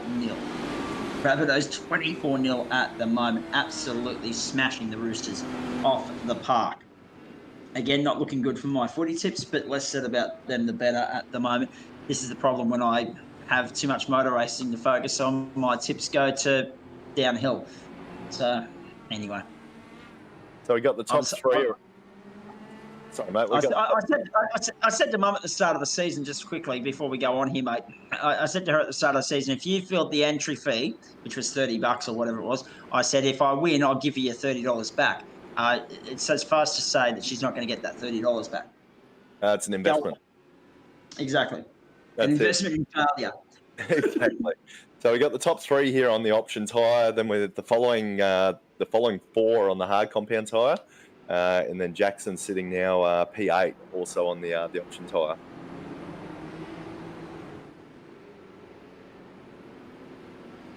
Right, getting set for a restart here. Let's get back to work. And as I say that, the Roosters go in for their first try of the night, so all might not be lost on the night yet. 24-4 with a kick to come. And we get ready to go back to work. Brock Kelly brings us back to green. Stark, Cook, Hodak and Cousins in behind him. The field jumbled up after that caution period. And Brock Kelly is a clear leader to turn 1. Interesting to see how they went with fuel and tyres with that last stop as well, because when they all came in for fuel, they weren't all empty. But how did they go with rubber? What decisions did they make? Did they go hard? Did they go soft? When are they going to change it up? How is that going to impact the next section of this race? Paul Nichols rejoins us as well in the commentary box. Jamie Welch is off circuit, apparently, according to our timing screen. Rick Vincent, they're in 7th at the moment, having a good run. Let's so Fodiatis back to 13th, Reinhardt, Dunn and Astakis down in 14th, 15th and 16th. Welch now in the lane. Uh-oh. I don't like how this looks. Yeah, off onto the grass and gone. Now, I don't know. I didn't see enough of that good enough angle there to tell you whether there was contact or whether he's just caught the grass and become a passenger. I don't know, but we'll try and get another angle of that for you. He yelled out to race control to have a look at that, so I think there must have been contact for him to ask race control to look at it. Sounds about right. But just looking at Frank Hodak, Frank hasn't won an IndyCar race, has he? And his form recently has been fantastic. So he's on the hard compound. He's the first of the runners on the hard compound, and then Gary Cousins behind him as well on the hard compound. So be interesting to see how this kind of unfolds throughout the race. Yes, indeed. Now let's have a look at this again. This is Jamie Welch. Yeah, move. Oh, that's a much better angle of that. Yes, definite contact. But he had no room out there. He was on the grass before the contact. He's being pushed wide, I think. Yeah, I think that's a fair assessment. Yep. You gotta love being in the Darling Downs or in the Southern Downs. It's Darling Downs as far as television reception is concerned. It's Southern Downs as far as area and precinct is concerned, Paul Nichols, because you go back to regional television and then you realise just how good you've got it in metropolitan areas like Sydney and or 5 channels to choose from. Yeah, back to the old days. Yeah, exactly. I instantly knew as soon as I went to channel 80 and saw the Win blob, the big Win logo with the blue blob in the bottom corner of the screen.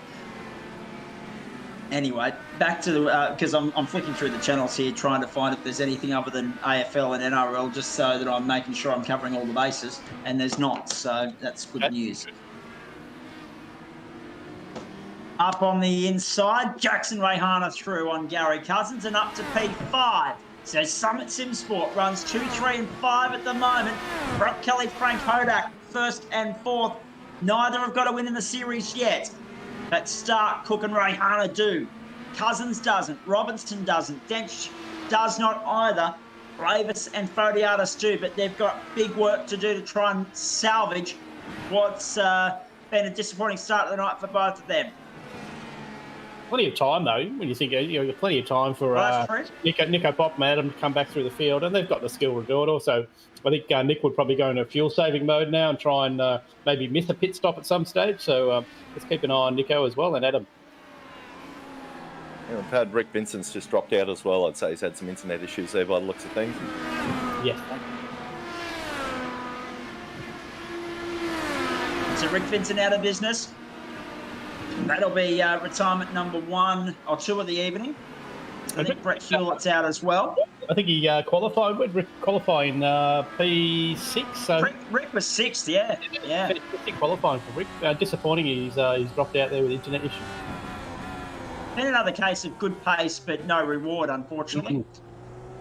Here's Chris Stark. He's had an okay run so far tonight, but look at Brock Kelly. He's just bolted. He skipped along up the road. He leads by 4 seconds. Kelly to Stark and Cook. Then Hodak, Rayhana. Then Robertson. Cousins is 7th. Dench, Lavis and Fodiatis round out the 10. We have a chance now to watch Jackson Rayhana all over the back of Frank Hodak. Oh, geez. You wouldn't want to get in Rayhana's way after the incident earlier. I tell you what, he's going to be out with a few scores to settle tonight. There'd be a bit of steam coming out of those ears, I think. I can almost see it coming out from under the helmet now. And then some. And then some. You'd be putting the pressure on Frank, and I think Frank. Oh no! Oh, no!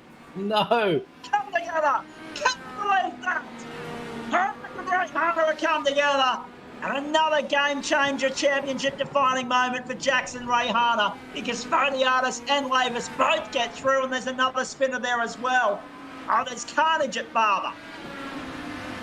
Lavis caught up in all that. Reinhardt. Starks dropped down the order. Mookie as well. Geez, all hell's broken loose here in Alabama.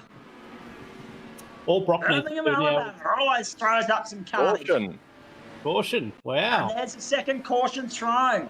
And that doesn't normally happen on a road course, but after this you can understand why. Look at that.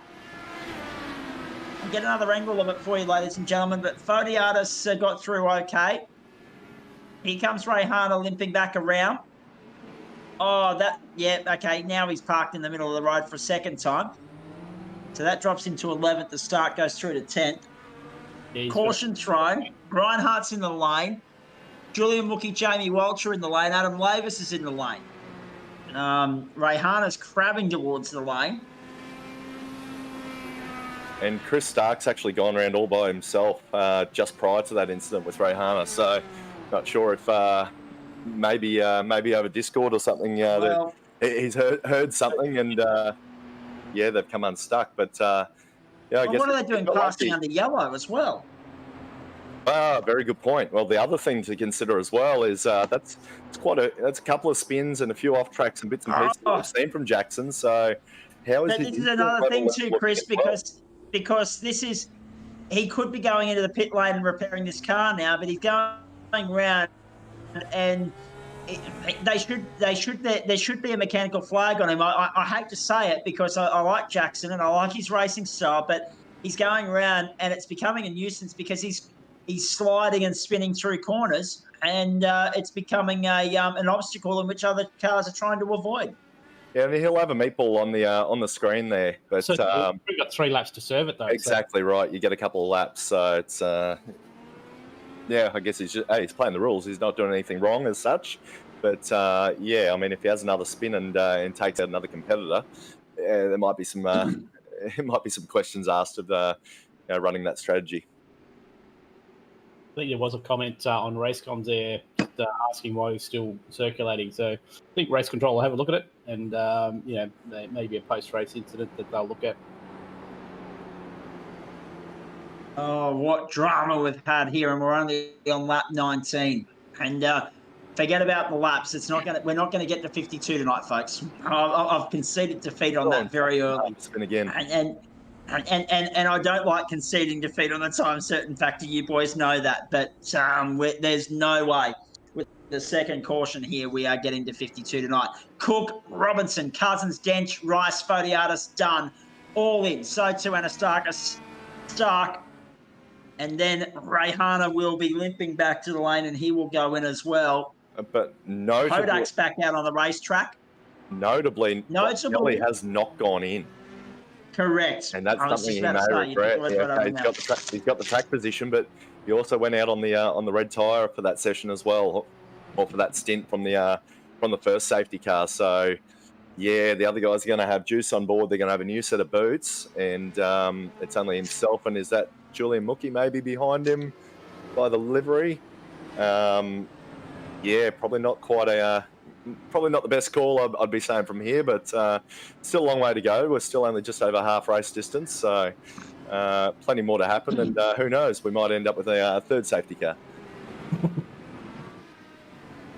Julian's going to wave around, isn't it? Yes, yeah. This is just off the chart sort of stuff, but it's been that sort of week, especially the second half of it. It was last night. I mean, seriously, we'll do well to top that this season. Yep. What we had last night at the Island. My voice box is still recovering from that. That was an awesome And race, wasn't it? Absolutely awesome. it really was. Yeah. And I know you greatly enjoyed it, and so did Scott Rankin. It was great to be able to call that. Who would have thought that Lachlan Murphy drove the perfect race and threw it away in the last quarter? Mm-hmm. Just astonishing stuff. Thanks for spoiling it. Where's the spoiler alert, Zach? I was going to watch it after this race. Well, you better watch mate, we put links up all over the place last night into this morning. If you didn't watch it on your lunch break today, it's your own fault. There's no such thing as a lunch break. 24/6. Well, actually, I can relate to that. Here's idiot me saying, oh, yep, that's good. I've got me bread, I've got me ham, I've got me lettuce, I've got me aioli. I'll make some sandwiches, take it to the racetrack. And I get to the racetrack, and I thought, hang on, you haven't got sandwich bags, you idiot. So straight across the road when I got to the hotel tonight, pick up some sandwich bags, and away we go. In fact, as I said, I'm not even convinced that I packed the aioli, but I can have them dry. That's not a problem. I thought you'd get catering, Zach. You know, you're commentating. Well, but see, this is the thing. When you're working for a track, they look after you. When you're working for a category, they spoil you with accommodation and pay at the end of the weekend, but it's look after yourself. But don't worry, I'm more inclined to put money over the Morgan Park canteen than I own the QR one. But now. I've got into the habit. I've got into the habit of packing my lunch now, haven't I? So, right, okay. And in fairness, I like going back to school. Too bad. Well, that's true too. I'll vouch for that. I was there for the AMR restaurant a couple of years ago. Do yourself a favour. Wave arounds continue. Copy that. I'm not a gravy person, but I'll take your word for it. Paul Brock Kelly must be going, oh my God, I just want to keep racing because he's doing so well. Right down the safety car, boys. Every lap they're behind that safety car, it's hurting him. Yeah. Exactly right. And he'd be running on a fuel number and he wouldn't quite be in his window yet. Well, that's the only thing you can hope for is that the other guys can't make it home from here. I'm not too sure how many laps they expect to get out of a tank. As someone else getting a wave around here. Is that Reinhardt, maybe? Interesting time to see a wave around when we've got the safety car lights out. That's all. But, I think you're right. It is Reinhardt. Yeah. Yeah, Reinhardt. Yep. Well, Lavis is already on a wave around as we speak. So that'll bring everyone back onto the lead lap. Within reason.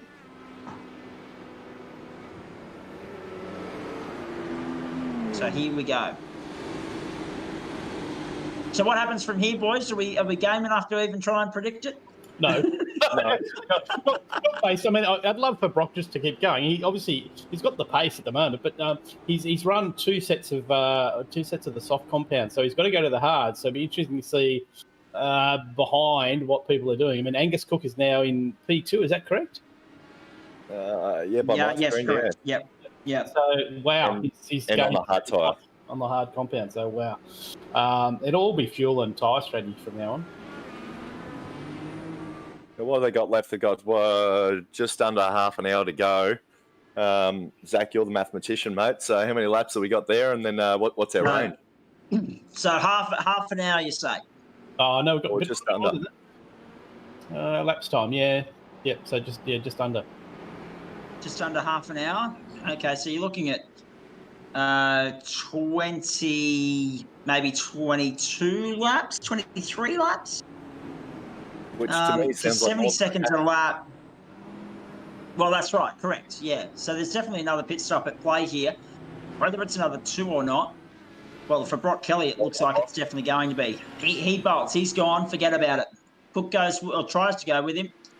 Robinson, Cousins, Dench as we get back underway from Barber Motorsport Park. Birmingham, Alabama. How good's Indycar on a Friday night? Been the highlight of the season, bar none. Oh, hang on. Josh Robertson off the circuit. Robertson in trouble.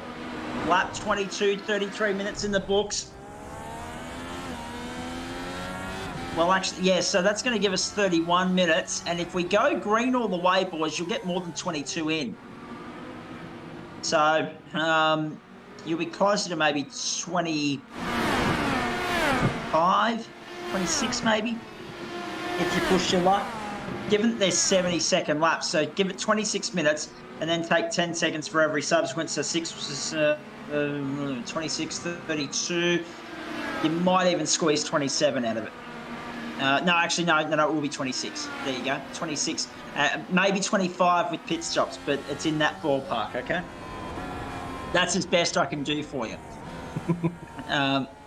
at the moment. So we're going to fall about 5 laps short of that time, because of the time certainty of that lap figure. And that's pending another safety car. We don't know yet. Correct. So Fodiatis, he sits there in 5th. Stark down the inside. Forceful on the inside of Bryce and got the job done. That was a bold move, but got it done well, very well.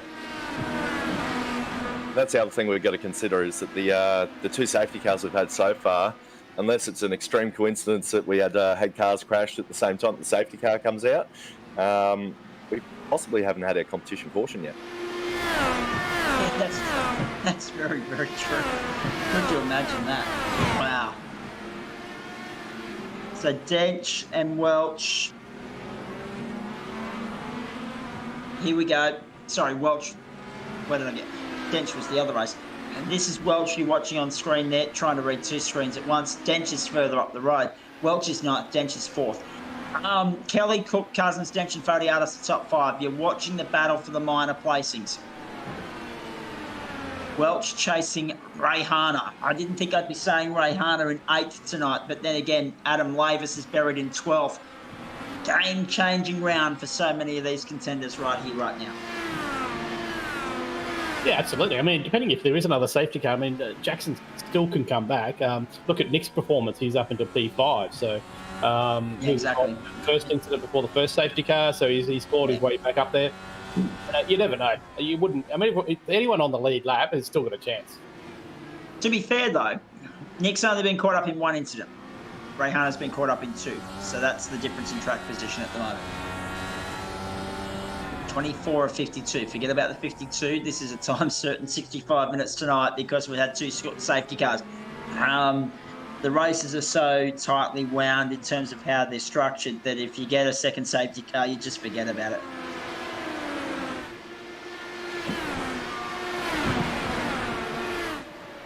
So through they go. Cousins in 3rd. Doing a nice job, Matthew Dench, and then Nick Fodiatis. Getting word through, and I didn't realise this was the case. Here's Rayhana, round the outside, job done. Rayhana to 7th on Rice. Stark the next target up the road. Stark will make it very, very easy for him. Don't worry about that. 24-6, Rabbitohs over Roosters at the moment. Just getting word through, however, the AFL crowd has been forced to leave in Geelong for some reason. Apparently they're playing in front of a very small crowd because of, it might be a COVID situation because of that one case in Brisbane. If that's the case, well, you know what I feel about, you know how I feel about that. Pull the other one that plays Jingle Bells. 25 laps into the race. We're watching Rayhana. I think that was Starkey just gone, or was it? Oh. Sorry, Stark's off the circuit. You're right. You're right. Yep, he's catapulted down the leaderboard here. Chris Stark has had an off-track excursion.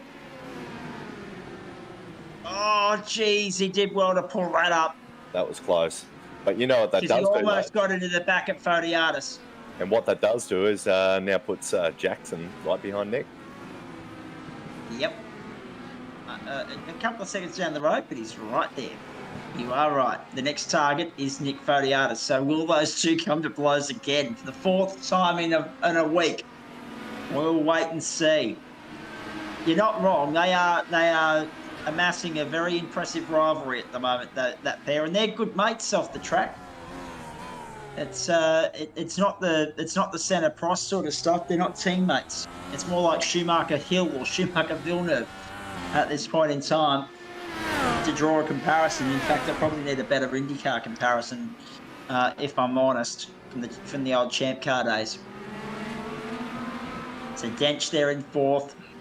Kelly, Cook, Cousins, Dench, Fodiatis at the moment, the top five. Ray Harness at sixth. There's the difference. There's Fodiatis just out of the yeses, and Ray Harner going into them. So the difference is sweet bugger all for them at the moment. How good's this action been so far? Brock Kelly doing an awesome job. He hasn't pitted since lap 11. He's into the 16th lap of his stint now. Lap 27. Nick's having a big look Surely at he's in his window. Surely he's in his window. He's got to be close to it at least, hasn't he? So, and Nick just had a real big look at Dench coming onto the straight there, and had to pull out the last second. Nearly made pod to wheel contact there, but both got away with it, and they both press on. The thing that is doing while they're fighting like this, but is they're allowing Jackson back into the fight. So he is still 4 seconds down the road, or 3.5 seconds down the road, but it won't take much for him to be nipping on the heels. And again, it comes final pit stop time. Who knows what comes from there? Chris Stark, fastest lap of the race, 109.49. 13th place, but fastest lap of the race. Yes, it didn't go to plan for him last time by. He ended up dropping right down the order, but he's still got some impressive pace. Whoa, car round there. Aiden Rice. That's Aiden Rice. Aiden Rice drops down to 13th. The start goes through the 12th. Brock Kelly in now. Brock Kelly in the lane. In the lane, Brock Kelly. The second critical pit stop for the man that's led so much of the night.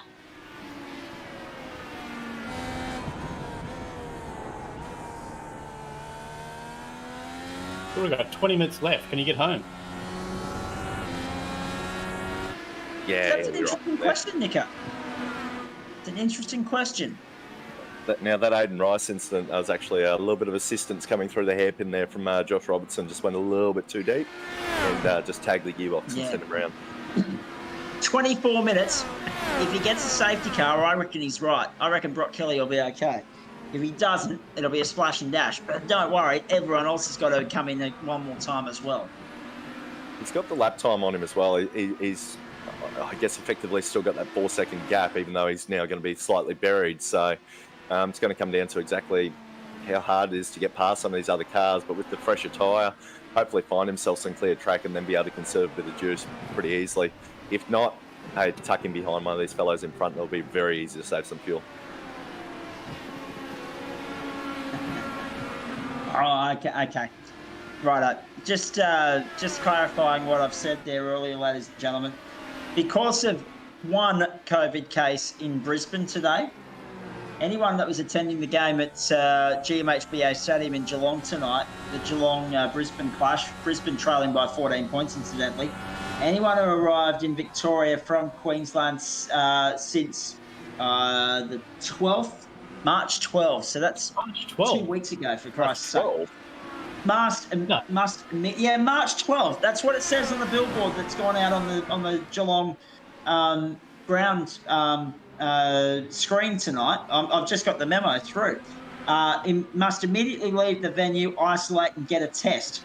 One case. Don't get me started. I'm going to go. Back to the racing. His computer's just locked up. He's gone off that much that his computer's now locked up, and we've actually got a frozen screen of him. The COVID police have got him. They've got him, exactly. I think Anastasia jumped in and she's taking care of him. She heard he was going to be in Warwick and she snipped the wire. No, Discord just froze momentarily there, boys. For what it's worth, I'm running off a mobile hotspot tonight, so the internet's actually behaved itself extremely well in unknown circumstances, in unknown, uncharted territory tonight. So bear with me if there are a couple of tech issues, but yeah, that's my wheelhouse at the end of this broadcast. Don't worry about that. Lap 30, 43 minutes gone. I can't. One case. I'm actually surprised that we're allowed to leave Brisbane or Greater Brisbane today, because Oh, one case. Remember the last time? Lockdown. So I'm actually really lucky to be in Warwick, and if it means I can't go back to Ipswich for a couple of days, good. I just had a phone call from my son. He's got up on Morton Island. Cook, And, Cousins. Starkey, something from him. Chris Stark's in trouble one more time. Declan Reinhardt as well. Angus Cook, Gary Cousins, Matthew Denchnik, Vodiatis and Jackson Rayhan are the top 5. Chris Stark going round at turn 5. Oh, very yep. On the exit. Yeah. Oh. Unlucky Starkey. Brock avoided him well there. Brock coming through as well. Pressure's on. Just saying, I got a phone call from my son. He was on Morton Island for a week camping, and I think that was one of the hot spots around Morton Bay. Is it? There was back a couple of right. months back in Harvey Bay. There was someone up that way. Yeah. Okay. But still, one A hot case. spot. The issue, I suppose, is It's ridiculous, isn't it? it's community transmission. They're going, well, where did it come from? That's what their concern is, I suppose. Yeah. Yeah. Exactly right. Back to No the excuse racing, for the though. mass hysteria. Back to the racing. Back to the racing. No COVID in sim racing. That's it. No COVID in sim racing. Exactly right. And by the looks of things, Actually, by the looks of things, Jackson. sim racing's about the only good thing to come out of COVID, Chris. that it has. That it has. So only a 2-second gap between Nick and Jackson here now, and by the look of Gary, Matt, and Gary Cousins, Matt Dench, and old Nico Pop, they're not socially distancing too well here. So they're all on top of each other, and they're in a big battle. And that's doing nothing but let Jackson back into it. I mean, it was only a couple laps ago that it was a 4-second gap. We're now down to 2 seconds. Bloody, actually, can someone remind me once we get past 7:30 Western to come back to the comment that Anastasia made about handshakes, please? Because apparently she wasn't happy that handshakes were happening again. So 32 laps in, 46 minutes gone. Angus Cook, Gary Cousins, Matthew Detchik, Vodiatis and Jackson Rayhan are the top 5. Rayhan has closed to within 2 seconds of Nick. So that's probably worth watching as we get back on the straight and narrow here. And that'll be interesting when those two get together again. Absolutely. No love lost between those two tonight. No, 100 or last week. But it's only been this last week and a half. Oh, Angus Cook's in. And then Nick's in as well.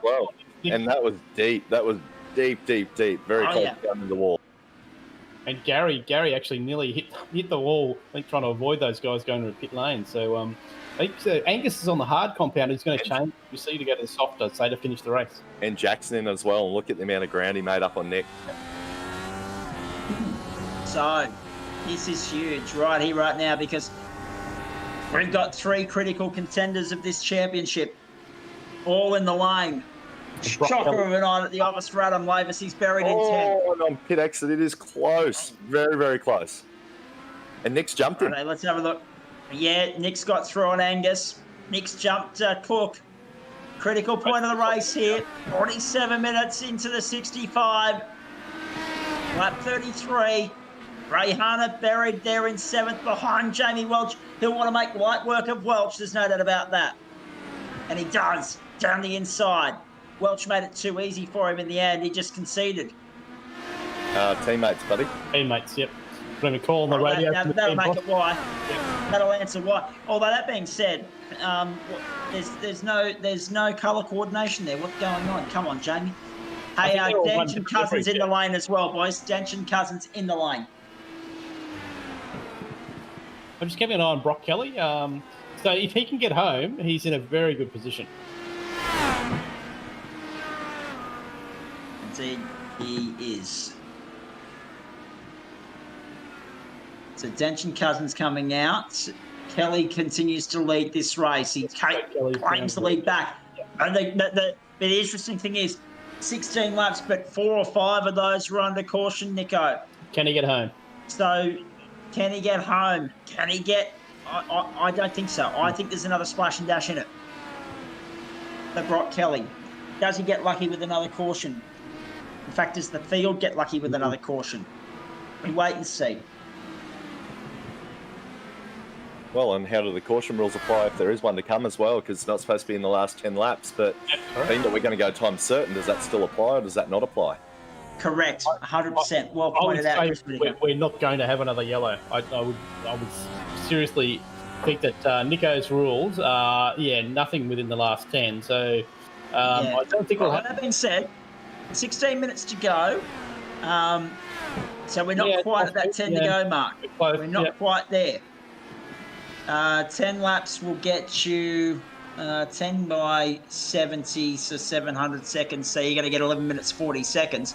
So that's, we're not quite 10 to go because we've still got 16 minutes on the clock.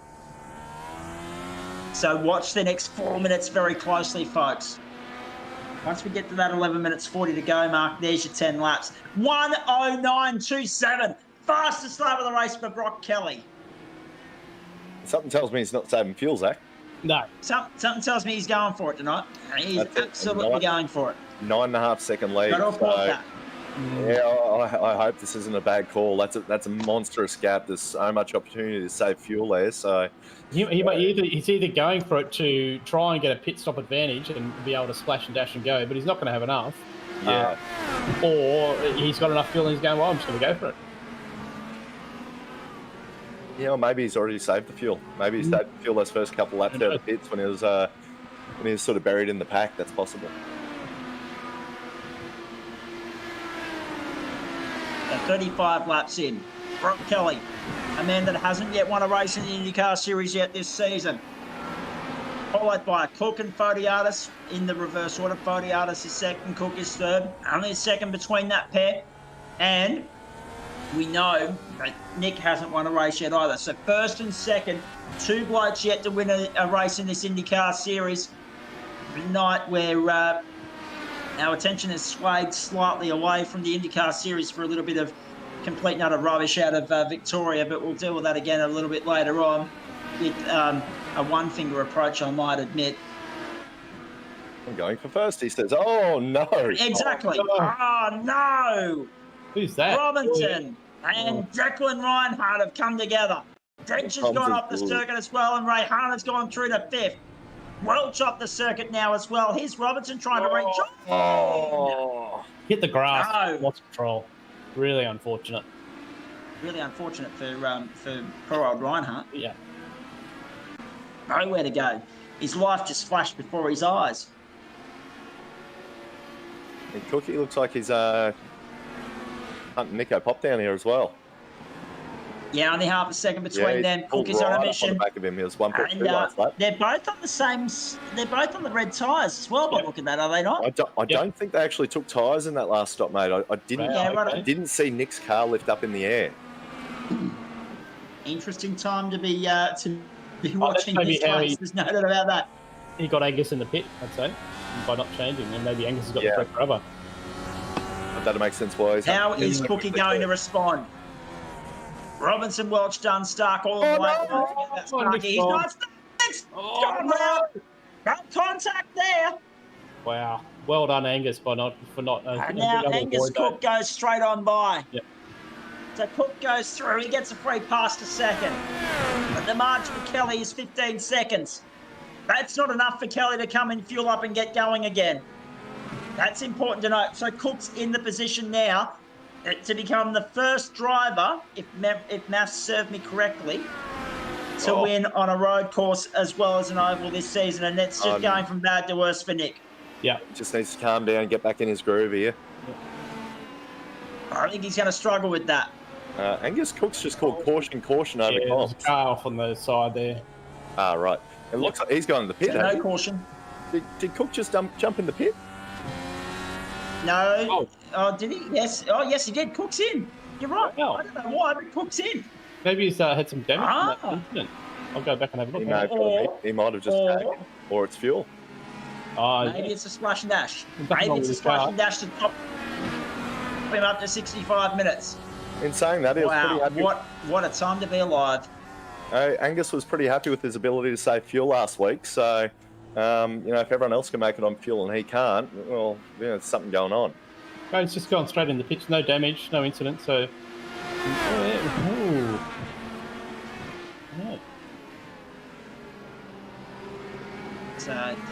So Nick's struggling on tyres. We're aware of that.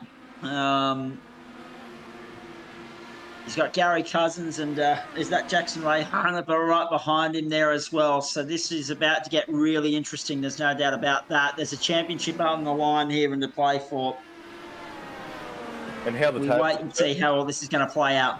And how the tables have turned. It's a dial before you dig versus double dial before you dig, and Bailey Ladders versus the single Summit Sim Sports car. Yes, exactly. Rather than the tandem. Yeah, exactly right. I just timed. So Nick's in the lane. Angus's pit stop was like a 6-second pit stop, so it was definitely just fuel only, and then off he went. Oh, that's right. So, wow, what stings are left in the tail here? Only 10 minutes and 35 seconds to go. And tyres for Nick this time round. Another set of reds. So, he's really throwing the reds at him tonight, isn't he? But I suppose if that's the fast set and you're looking for a bit of time in the closing stint, why wouldn't you have a go? Brock Kelly's in as well. So there it is. That answers the question for you. He's going to do a splash. Now it falls to Jackson Ray Harness court. Yep. And you know what? A bit of a masterstroke by Brock here. I've got a backpedal. What I said earlier on, I thought he'd make it boo-boo and not going in the pit under safety car, but obviously he knew more than what I did. I'll time his stop here. All right. He's on the jacks. Let's watch Jackson come across the line as the new race leader. Now, has he got 10 minutes worth of fuel in that tank? Surely not. Or does he need to stop again? Or are we going to see a fuel-saving mission? Brock Kelly's on his way out. He took tyres as well. And fuel, yep. So tyres and fuel for Kelly. He's back out in fourth. Dench Cousins, they last stopped on 33. Rayhana, 32. Kelly on 39. Hodak on 31.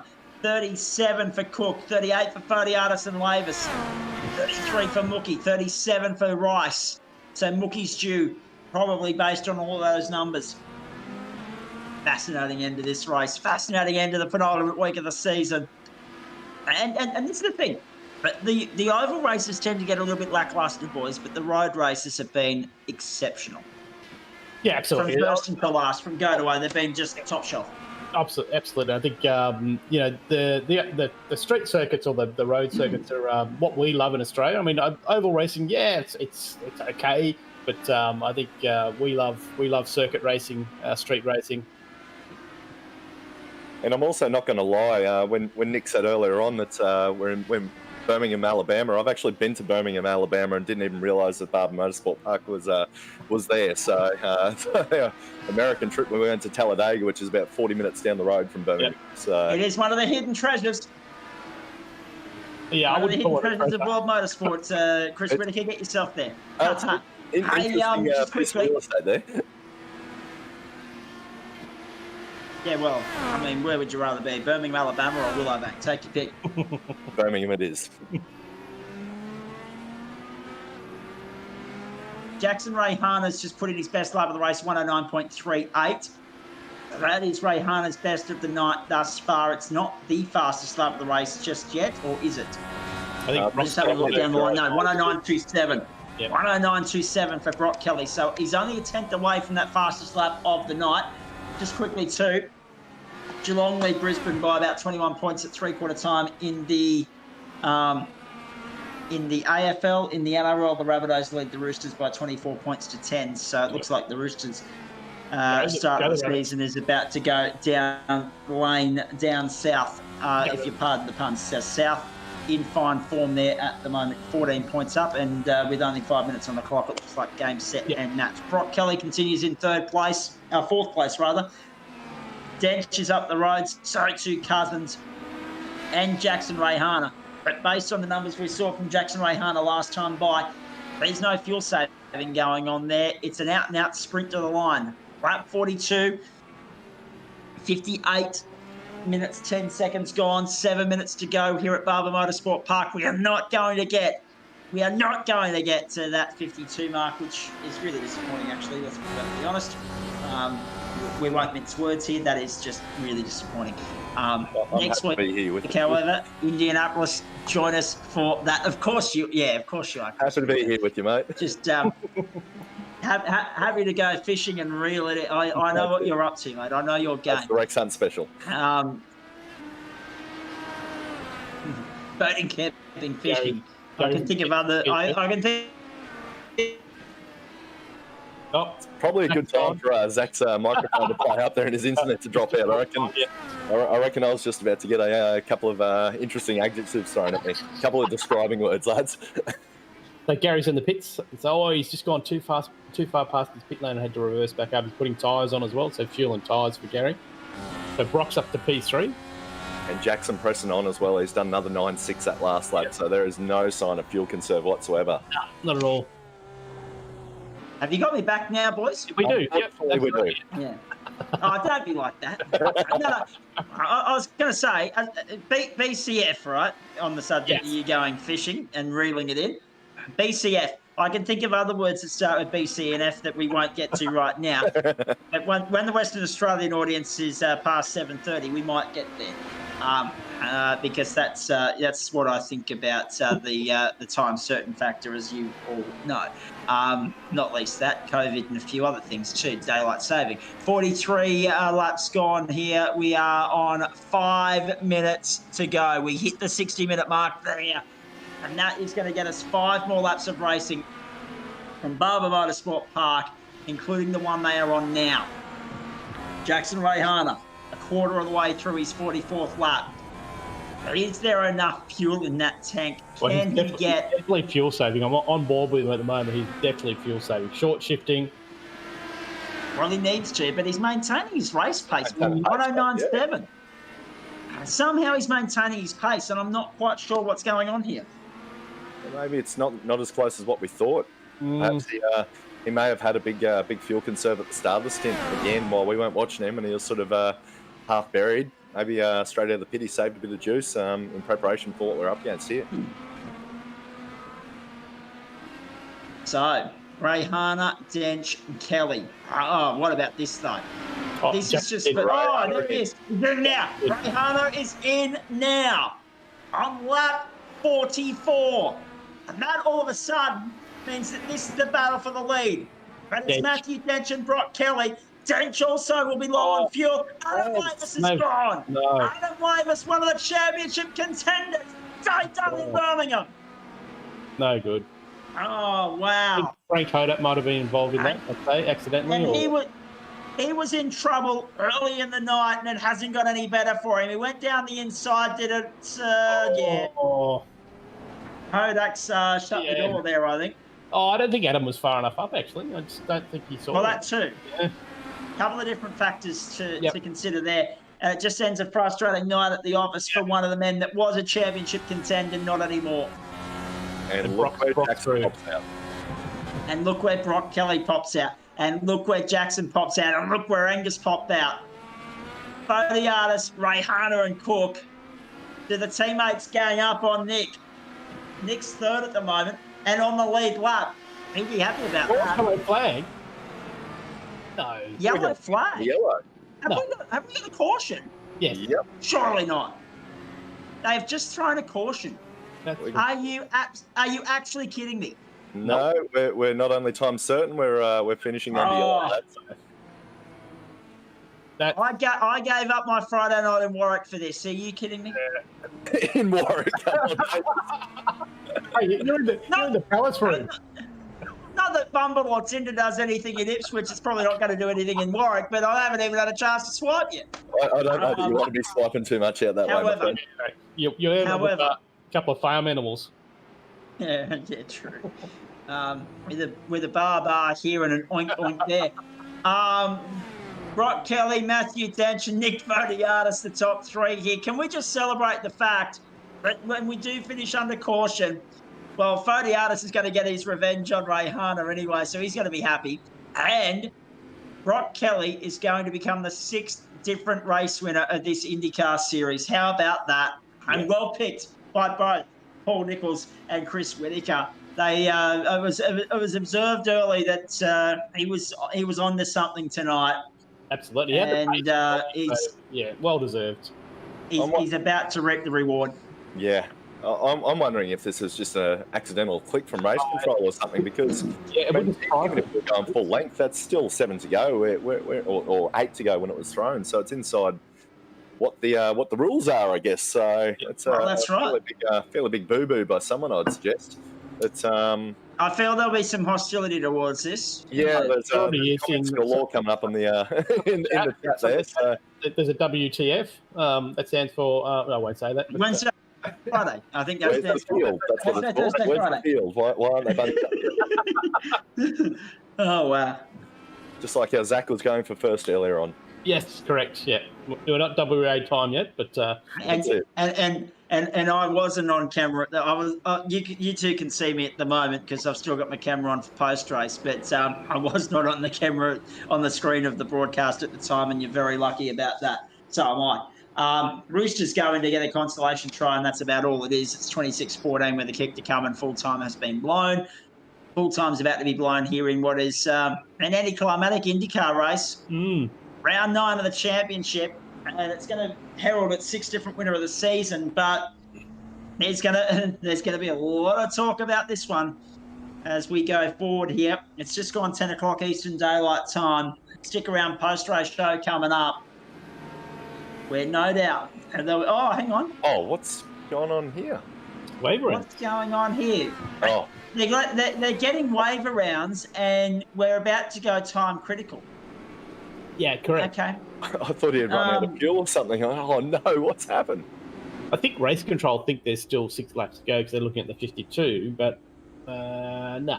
It's about, Nah. about 30 seconds. Mathematically, they're gone. Yeah. And there's the waiver rounds are pointless at this particular moment. I don't. Yeah. Anyway, looks like some extra coaching required race controls way this week, but that's okay. We'll get Chris Kisby back in there. I'm sure Nico Pop will. He'll crack the whip. Yep. Oh yeah. I wonder where Nick stops first after this race. Here to have a chat to us, or race control to have a chat to them? Because that's what I'll be on. I reckon race control. I reckon it might be a week before we see him in it. Yeah. We do. Right, well, see, there's two things. Yeah, one, he's very passionate about his series. That's exactly right, Chris. But two, we know that we normally only see 3 cautions on an oval race. We normally are limited to 1 on a road race, and tonight we have had 3. Yeah, and actually, Jamie Turtle's just putting up some comments in the comments here online in the iRacing server saying there should be no safety cars in the last 10. And correct. Yeah, so I think the drivers are going, "Whoa, what happened?" So it may have been a mistake, and that happens. Look, they're not going to crucify race control. It can happen. No, you got to keep race control happy, mate. You never know why they might come in handy for you sometime. I actually, during a Bathurst endurance race, I accidentally kicked a team. Accidentally right-clicked at the wrong spot and kicked the whole team out of the race, and they're in the lead. It cost me about $40 in postage to send a Subaru shirt to Norway. To Norway? Wow.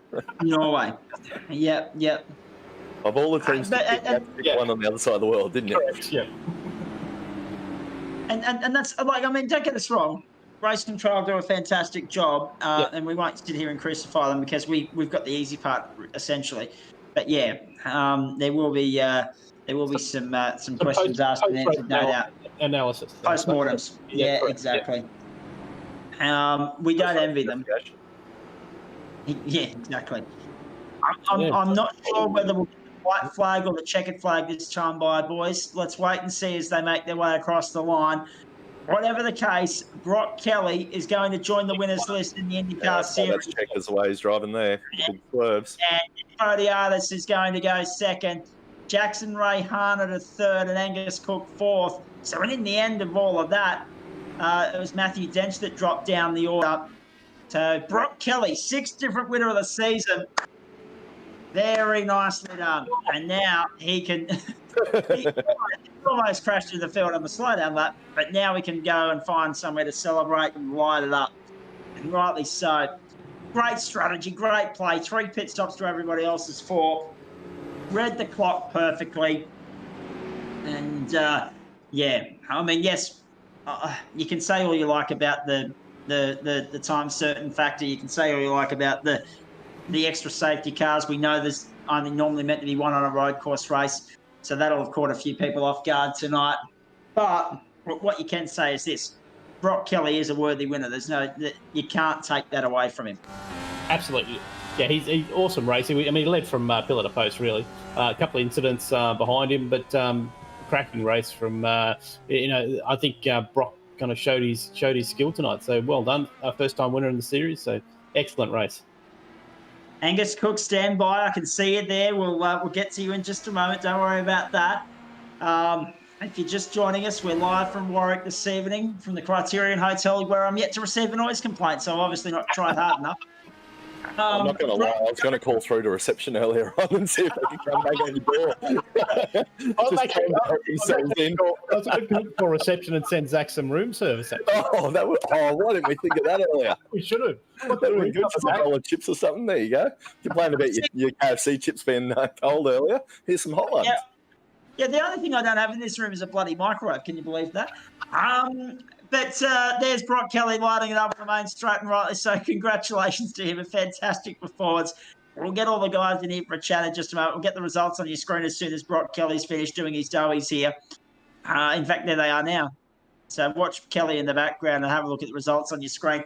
Kelly, Phodiatis, Rayhana, Cook, Cousins, Hodak, Dench, Mookie, Rice, and Anastakis, the top 10. Lavis was 11th.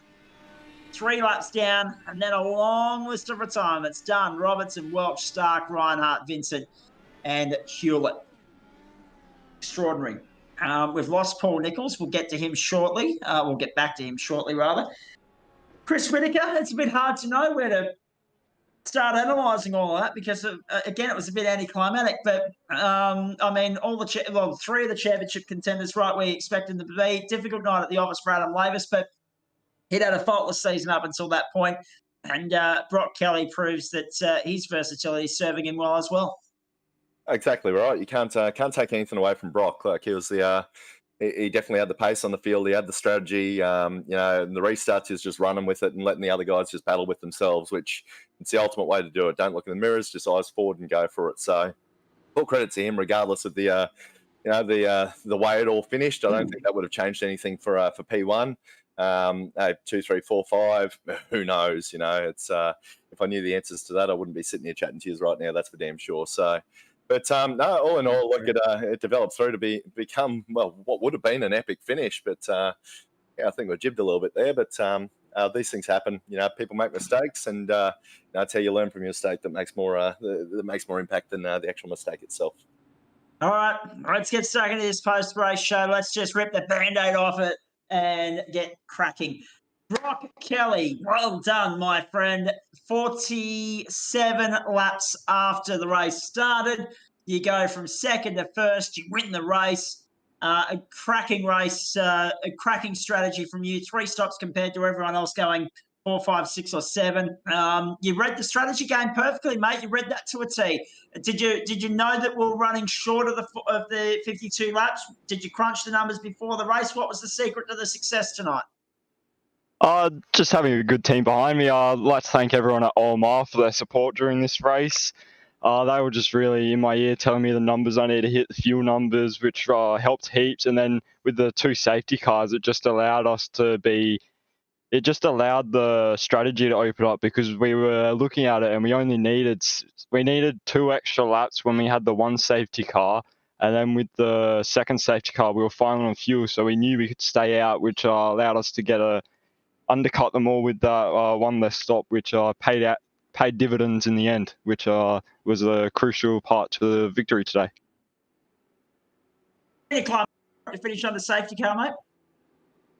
Yeah, either way, it was an interesting race, but a bit disappointed that they couldn't fight behind. I was a bit confused about it as well, so yeah, it was a bit disappointing for the end.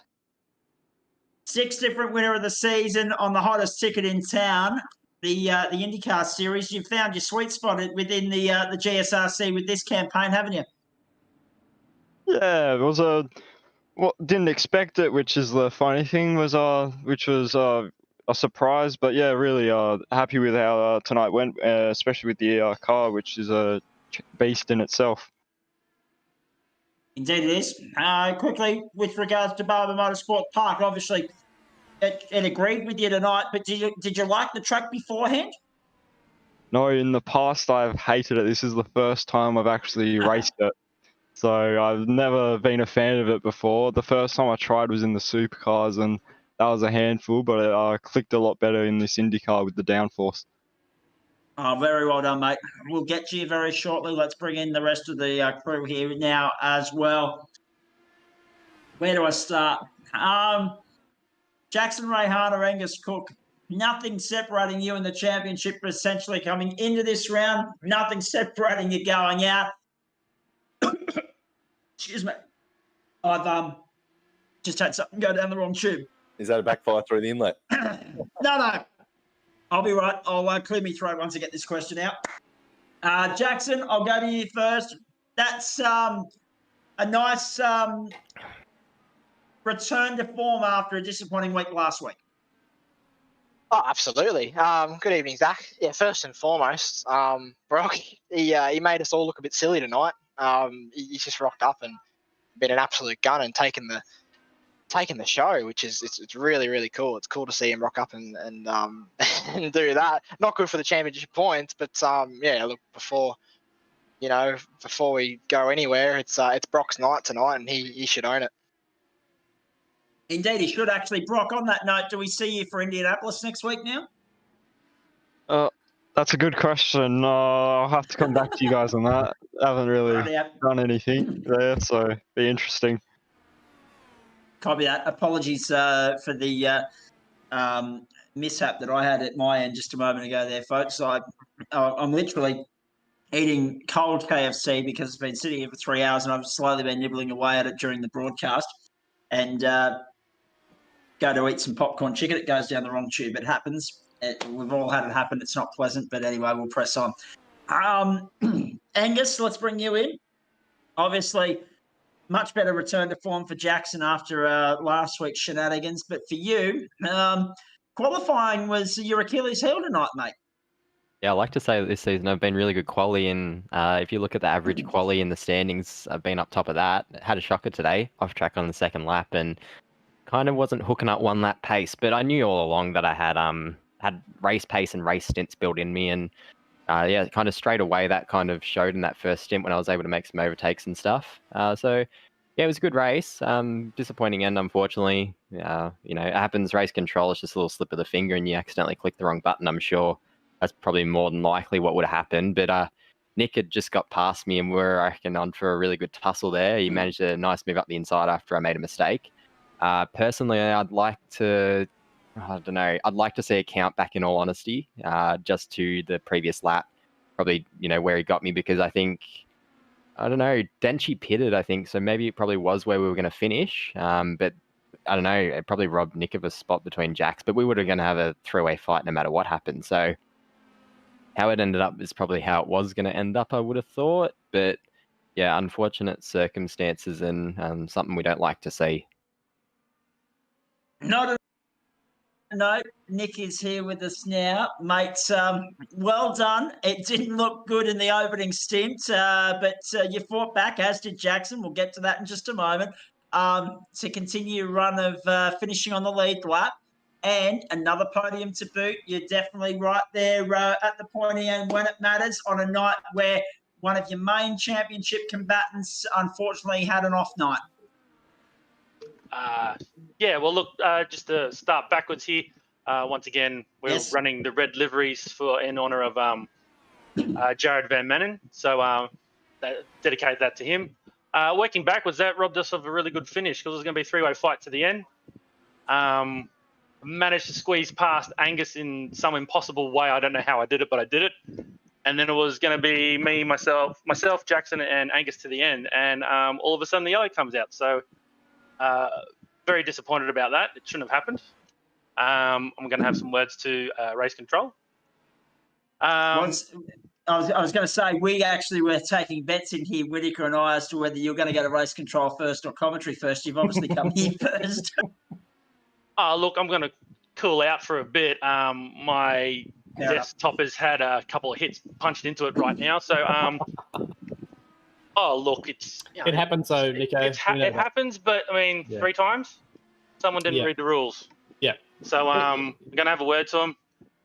Working backwards, look, it was all about tires in the end, and all the different tire strategies were pretty much culminating at the same point. And then would have liked to have seen it go green to the end, especially with the middle safety car, but whatever. And then once again, the cream rises to the top. Same people at the top end. Unfortunately, Adam got in an accident with someone. Frank Kodak, actually. We'll get to Frank in a moment. And yeah, I mean, the first accident, I was trying everything to make it difficult, trying to make Jackson go a little bit wider on the corner. But then with these cars, I sit really low on them. I couldn't see the curb, but that was my fault. But and then on the cool down lap, I didn't even see Angus doing a burnout as I come over the crest of a hill, went straight to the back of him. So yeah, you sit really low on these cars. You can't really. You're trying to take in other information around the sides. But anyway, it was going to be an epic end to the race, but we got robbed of that. So in other words, just to summarise, you don't know what's going on within race control tonight, and that's exactly no idea. No idea. So that's exactly what Paul, Chris, and I were talking about. We made the point that race control is still learning the ropes in some respects. But secondly, there might have been slight confusion as well with regards to, because normally we do allow up to 3 cautions on the ovals, but only 1 on the unfortunately. So it happens, and obviously to have a safety car finish is anticlimactic. But what we had before then was absolutely rip snorting stuff, as it usually is. Talk us through, Jackson, from your perspective, because we've heard Nick explain his side of that just now. That first stint, as soon as you and he locked horns, we were glued to you because we knew that hostilities were going to renew after last week, and for it to come to blows again tonight, you must be relieved that you're able to at least salvage something out of that, because I'm sure at the time the red mist would have descended on the helmet and you would have been thinking, oh no, here we go again. Look, it is what it is. I mean, I gave room. I'm watching it now, and I thought yeah, look, yeah, I don't really know what to say. Like, yeah, what can you say?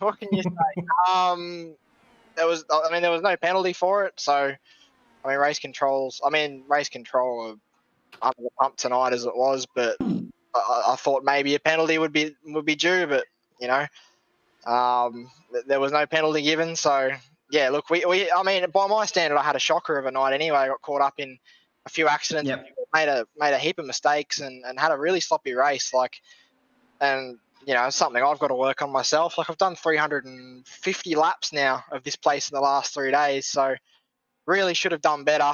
And I mean, but the race-winning move, Brock got past me at the start, and it was really all over from there. I mean, it would have been nice to sort of see how it would play out without the accident.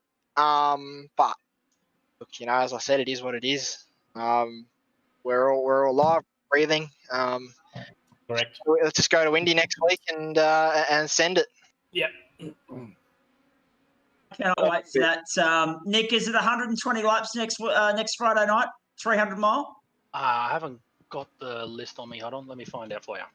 Okay, come back to me on that. Chris Whitaker, Paul Nichols, anything you want to throw at the boys before I move on here?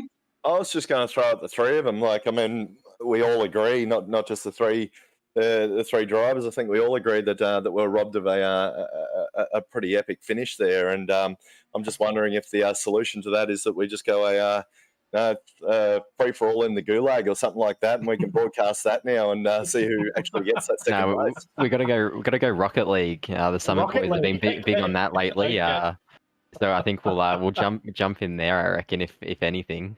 That'll be the playoff. Yeah, that's it. The gloves and get on the octagon instead.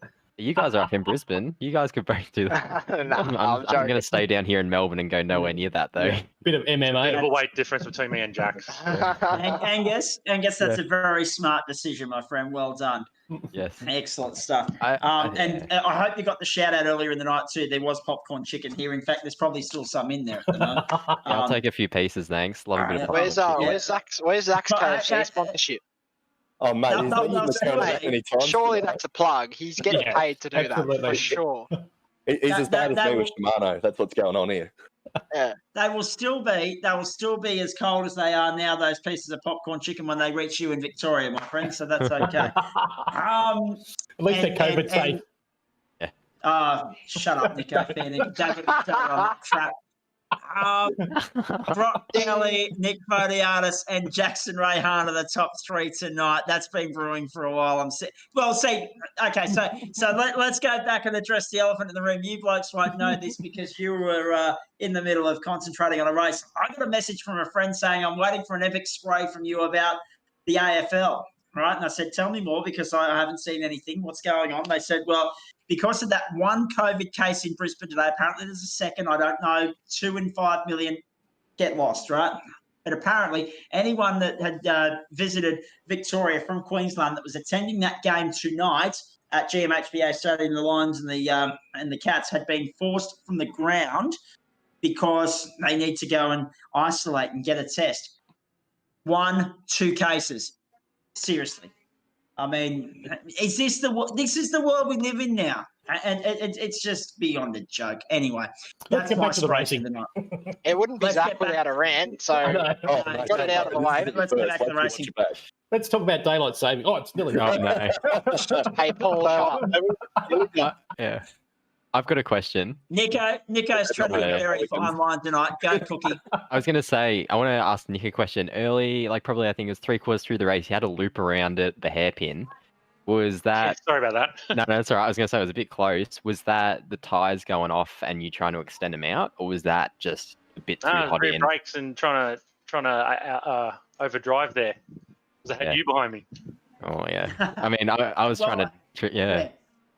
I know. Cookie makes a good point because I was going to come back and ask Nick about that because we were wondering where you were on tyres because it looked like you were on a worn set there late in the race, mate, before you came in for that last run to the line. Yes, I was. I double stinted those tyres as well. Double stinted the first one, the second ones, and they were all right because I wasn't pushing super hard in the first stint on those tyres, so it saved some for the end. In saying that, I had a 269 up my bum and spun around. It was a pretty close call. Like I think I got a bit of damage, and I'm not gonna lie, it wasn't a planned pit stop. I kind of you just overshot. And the pit entry's there, and I see a pit. Yeah, I saw a pit. I pretty much came to a stop. Oh, I said that last night. I probably didn't. It was at a crawling pace. I was like, do I go through the dirt or do I just go in the pit? I'll go in the pit. When was this that you did that? With like 12 laps to go. 12 to go. It was so I had to fuel save, and I think that's probably one of the reasons Nick ended up going by because I wasn't sure how safe I was because I stopped one lap pretty much too early. So I wasn't trying to undercut anyone. I just ran straight into the pits accidentally. Wow. I don't. I really don't know if I should run with this, but I'm going to. I've just got to. I'm just reading. I'm just reading what Chris Starks posted. His thoughts on the race tonight, and it might explain why he's standing by here. And I'm going to go to him on this in just a moment. Starkey, you said here on the Gentleman Sim Racing Club group page, we can all read it. We all know what you've said. I've been racing with this club since it became incorporated. Tonight's IndyCar race was anything but fair, gentlemanly or fun. The rules were broken. And if I didn't know some of the guys better, it would appear almost by design. You've gone heavy here.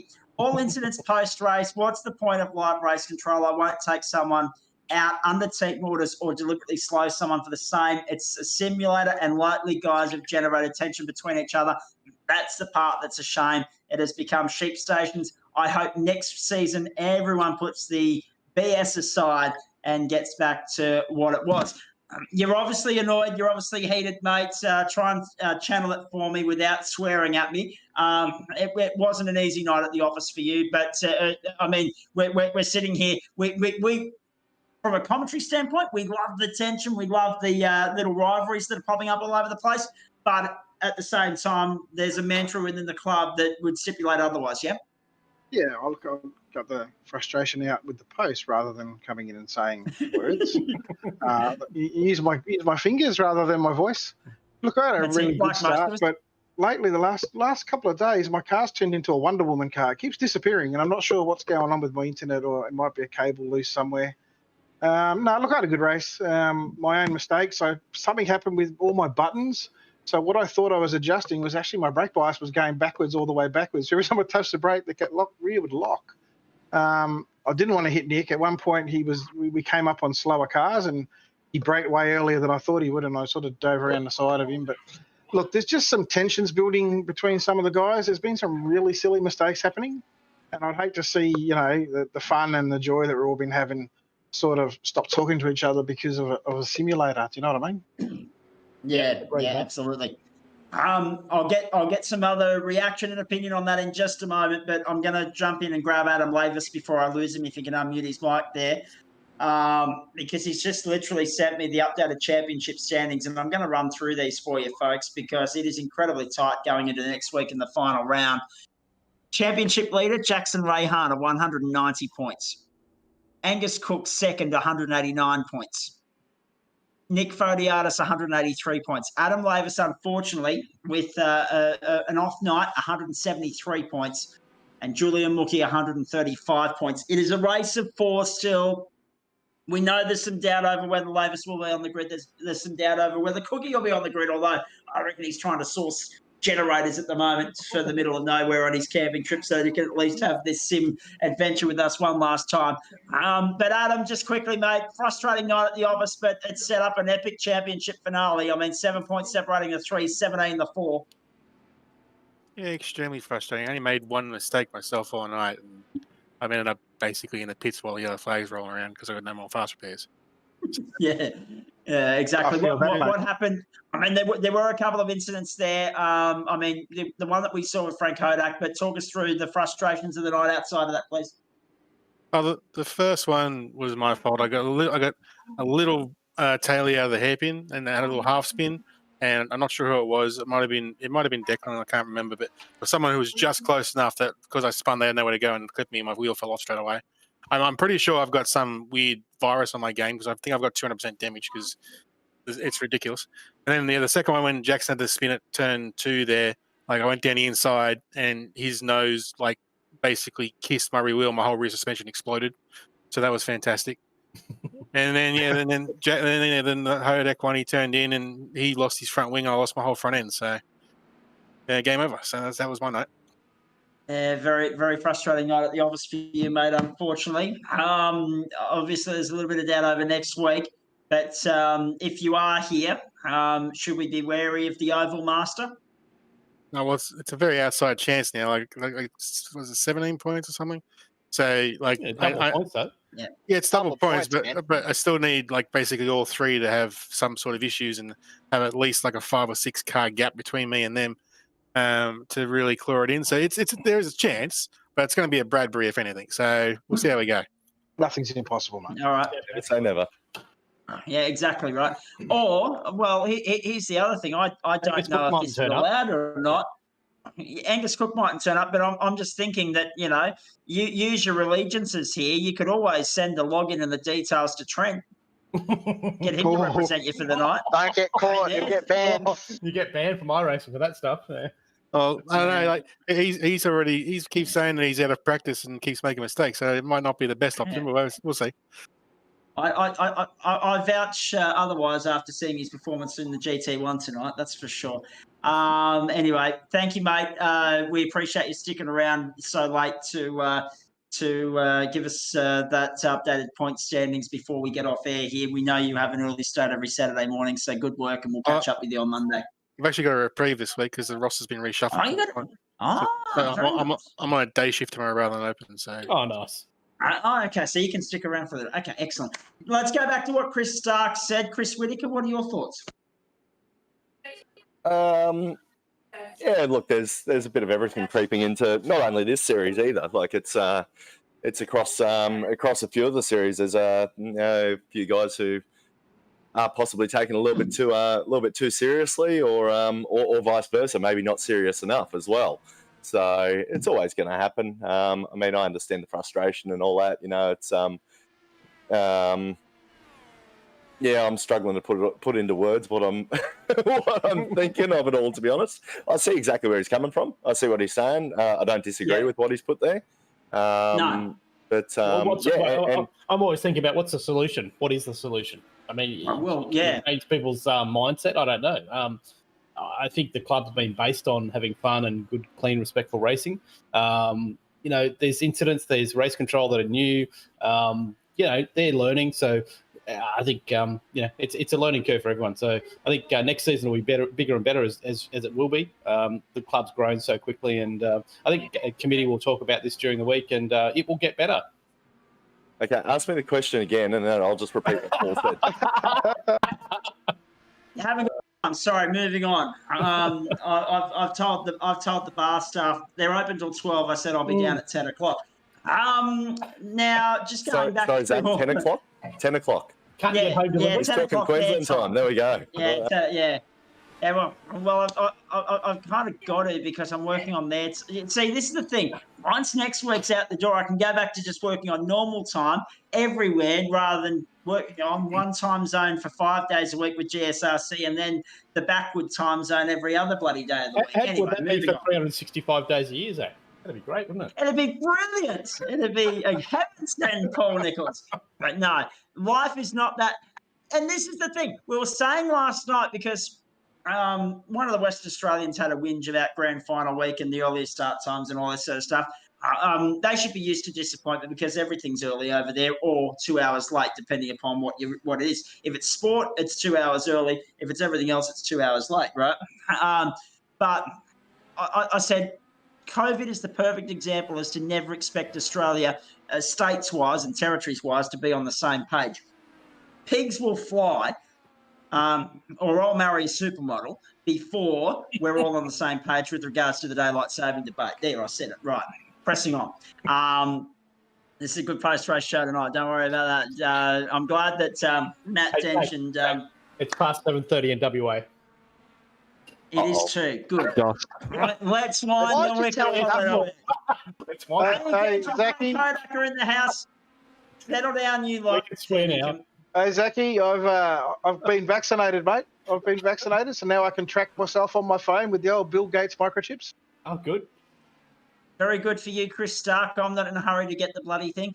And I'm not actually eligible yet either. And I was going to say, some people don't have a choice with it. Some people do. And after some people had reactions to it, I'm just waiting to see what the side effects are before I even line up for it. No, it's all good.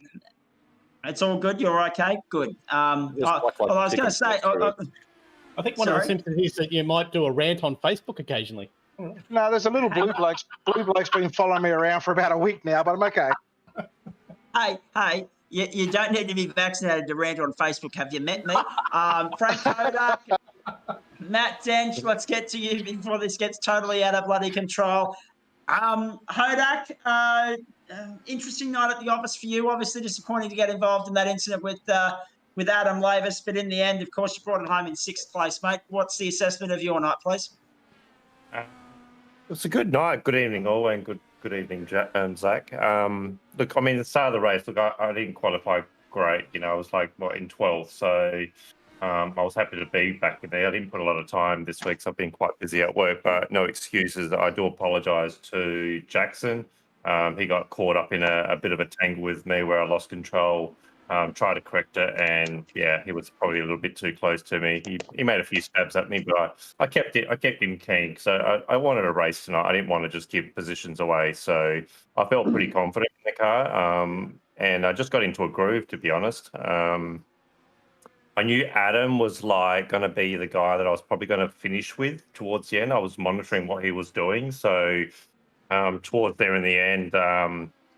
I thought he might have just had a little bit more patience, but I guess, look, you know, he's a racer as well and he's got to make the move. And sometimes in that sort of spot down there, you can make the move. Maybe I could have opened up a little bit, but I was already turning in. It was just too hard to even think about. I was, you know, focused on basically the next apex and trying to get around. So laps were sort of dying. But in the end, you know, look, I still kept on it and, you know, finished strong. So, yeah, I'm loving this series. I can't wait to do it properly next series. I've learned a lot. and I'm hoping to come a lot stronger next year and a little bit more focused. So yeah. I was going to say, excuse that noise effect that just came through there. Someone liked the Instagram story, and when you open it, it plays. My fault. Just quickly, you mentioned it's been a very busy week at work. Plenty going on at Tail and Ben from what I've seen on socials this week. Mate, it's been flat out. I've been lucky enough to be part of 3 film sets in the space of a week and a half. And when you're part of 3 film sets, you get the opportunity to drive some cars to be obviously a talent sort of model, I guess, or a driver. So that's been great. And I've also just in the last couple of days been dealing with supercars. We've had basically Scotty Pye, Cam Waters, and also Jack LeBrock, and these guys have been just fantastic last 2 days. So you guys will probably see the end result in probably about a week's time on TV, because it's our little campaign to launch OTR Super Sprint in May 7th and the 9th. So yeah, if you've got nothing better to do, definitely come to the Bend. And this year is going to be something special, guys. It's we've put on a lot of effort to get a lot of new entertainment, but yeah, it's been a lot of early morning starts, a lot of late nights. Haven't been on the sim for like 3 days, which is very strange, but good week of driving cars and stuff. Just remember, folks, as much as I'm all for, Hodak staying in business and maybe getting a free tour of the Bend somewhere down the track, just remember that it is Mother's Day on the Sunday there, and if your mother's not into supercars, you got to look after her first, okay? Just wanted to clear the. That's right. I'm very lucky. I got a mum that likes motorsport. Not everyone's that lucky. So let's bring her on down, mate. Bring her on down. Well, that's if I don't know if I've got the weekend off. Nick just mentioned to me 90 minutes and 120 laps, and I got the message first time around, mate. I apologise for not being able to reply to you beforehand.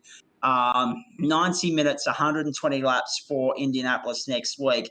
Again, that's pushing the time certain factor there, but 120 laps at the Brickyard, that is going to be epic. 300-mile, and it all comes down to this. I'll get to the championship contenders in just a moment.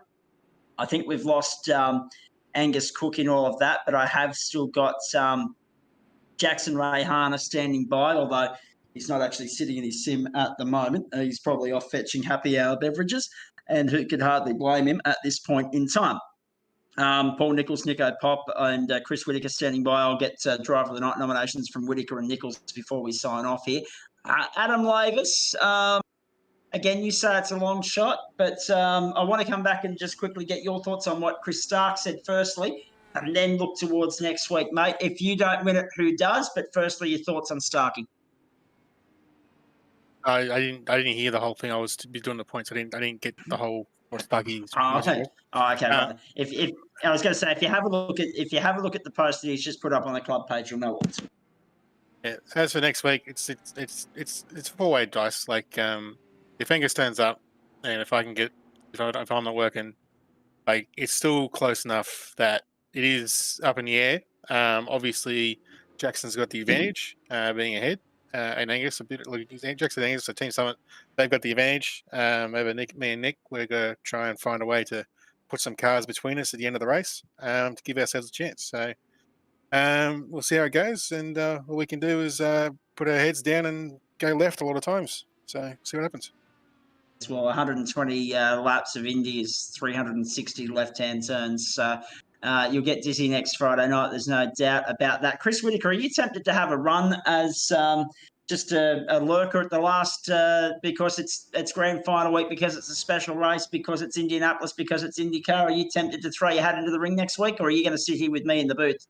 I also busted because I've literally just opened up a practice session around Indianapolis and just trying to work out. I have no idea what setup they use or anything, so I'm just going to dump the Indianapolis iRacing setup in and we'll go do some laps because I will be here. Very, very good. Because I didn't even know that, because you haven't got your camera on. So very well done, mate. I'm very impressed. Actually, by the way, folks, I've started doing a tour of the Gentleman Sim Racing Club members and getting photos of their rigs. I've been to Paul Nicholls. I've recently been to Chris Whittaker's. So what's that? Another 470 odd members to go. We'll get around to everyone eventually, maybe by the time I'm dead. Who wanted to chime in just then? Sorry, was it you, Nick? No, Adam. So yeah, like despite obviously race controls had some controversy tonight, but at least they've got the report to me ASAP. And I've put all of the penalties in, so the actual points have changed. If you want to have another look, because tonight there was more penalties than the whole End of week that post race. than all the other series combined this week. Because this week was very clean up Wow. until tonight. Okay, all right. Let's have a look at this then. Oh wow, yeah, you're not wrong. All right. So 11 points between Cook and Fodiatis now, 4 points between Cook and Rayhana. 189 for Cook, 185 for Rayhana, 178 for Fodiatis. Waivers still on 173. So if anything, the job just became a little bit easier for you, Adam, at 16 points, not 17, the difference between the leader and you. Cook's lost a point. Fodiatis has lost 5 points, and Rayhana's lost 4 points in all of that. So, yeah, interesting. Very interesting. 4 points the margin, first and second. Does Summit Sim Sport come out next week and make it a 1-2, or because you're not certain whether Angus turns up or not, Jackson, are you just flying the flag in the hope that you can come home and claim the glory, mate? Oh, look, yeah, Gus is camping next week, so as much as you say that he might have to bring a generator out to his campsite, I don't think it's going to happen. So, look, I'll do my best during the week. We'll round up the boys. We'll do plenty of laps of Indy, as we always do. It's probably the one oval that I actually, quite fond of. I've been doing laps of it all year whenever I get spare time, just playing with setups and all that stuff. So, yeah, look, we're just going. I'm not going to change how I do things. We'll keep doing things the way we do it, and the championship will look after itself.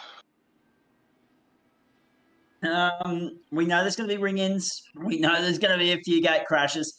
How do you play next week, mate? Because the margin between you and Jackson is 7 points, and no doubt you want to beat him by 8 next Friday night.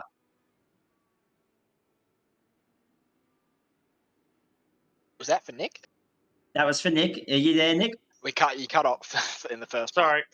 Yeah, We've got you, mate. That's all right. I said, do you how do you play next week? We know there's going to be ring-ins. We know there's going to be gate crashes turning up because it's Indy, because it's the last one of the season, and then we've all got a 2-week break. You got 7 points to catch Jackson. Forget about Angus if he's not here, if he's out camping. How do you play next week? Because we know full well that you want 8 points more than Jackson by the time next Friday night ends. To quote my favourite driver, drive fast, don't crash. Easier said than done on an oval when everyone's all heading the one direction, and we know how easy it is to get 2, 3, 4 cars caught up in the same incident. Oh, look, nothing counts more than experience. I've done enough races around there to know what to look for. Get to the front, drive fast, don't crash. Exactly. Hey, Paul Nichols, we're about to lose you, but before you go, a couple of nods from you, I'm sure, to driver of the night. Yeah, absolutely. I think Brock Kelly really led from the start. Fantastic race. Unfortunately, finished under a yellow flag, but under safety car conditions. But I think awesome racing tonight. Really well done from the start. Jumped Jackson and had a great race. So look, hats off to Brock. Well done, great racing, and let's see what happens next week. Going to be interesting at Indy. So going to be a great call. I'm looking forward to that one. That'll be fantastic. So am I. Not sure whether I'm doing it from Ipswich or hopefully up near Coolum yet, but that's broadcast next Friday night. I'm already looking forward to it. Thanks, Paul Nichols, for your help tonight. I appreciate that. No worries, mate. I think you need to talk to your employers when you're doing commentary that the rider is popcorn chicken, and KFC need to sponsor the club. We will have that conversation, I am sure. I like it. I'm sure we know some KFC people somewhere. Good on you, mate. Thank you. Cheers. Of course, the running joke, folks, I'm sure JP's got it there, but the setup that I had for tonight, all the sponsors were all in the one shot because the TV was here, the phone was here, and then the KFC was sitting right front and centre because it was just the way we were all set up for tonight. But no, thanks to the Criterion Hotel for accommodating us this evening. And there it is again. There's the setup, the pride and joy front and center.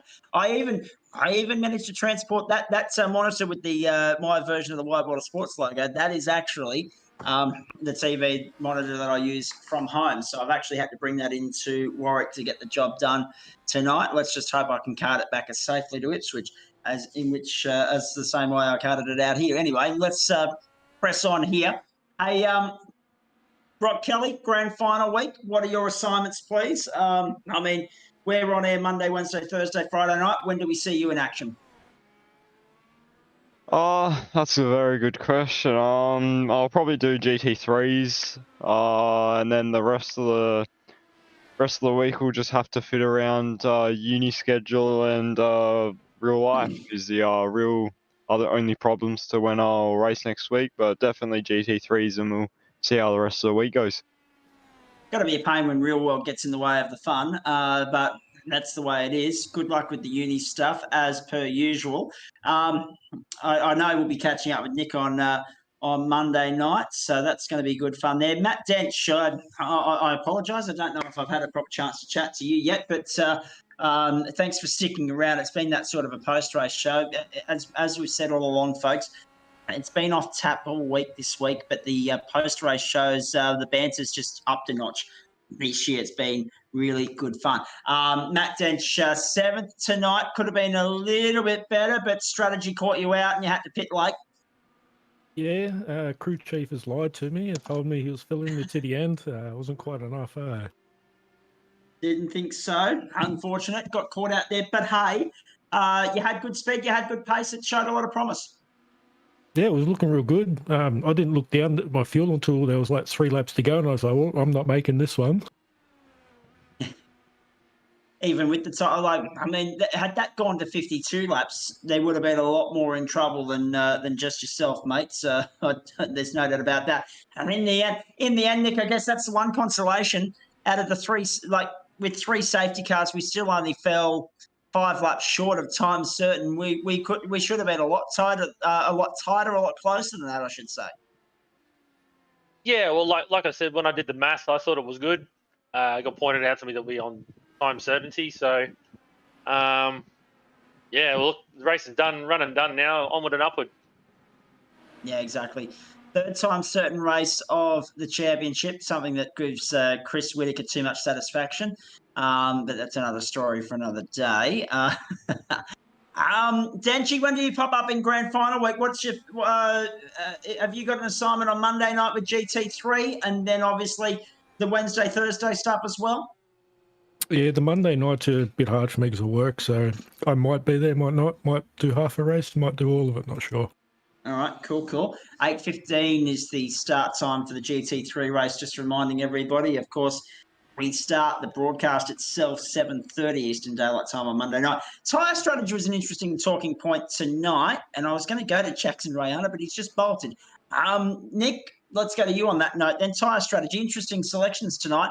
I noticed the red was predominant right throughout, and interestingly, though, you guys started on the blacks, you and Adam, if Paul Nichols and Chris Whittaker observed that correctly, and you showed a lot of promise with that. Yeah, well, look, it's a race to the first safety car as it was 3. It's a race to the safety car, so doesn't matter how far back you fall. You know, this is how I always design my races. You've got to peak at the end, not the start. So it doesn't matter how far back you fall a lap down, whatever. Just keep going.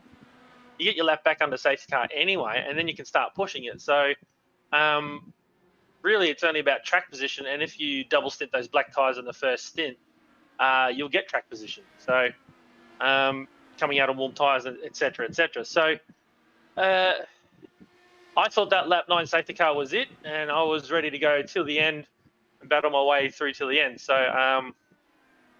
yeah, look, tyre strategy, especially the reds we see on screen now, you've got to look after them for them to pay you back at the end of the race. They are a little bit faster, but it's so tempting to actually just go for it. And it's one of those things. If you look after them, they'll come back and pay you back later. Hey, just want to jump in here. Apologies too. I had no access to watch the live feed as it was going out tonight, so I couldn't interact with the comments that were coming in. I've just come through, scrolling through my Facebook news feed, and there was one from Parry Anastakis. You sound like you were in a bathroom. Are you okay? No, I'm not. I'm not in a bathroom. I am okay.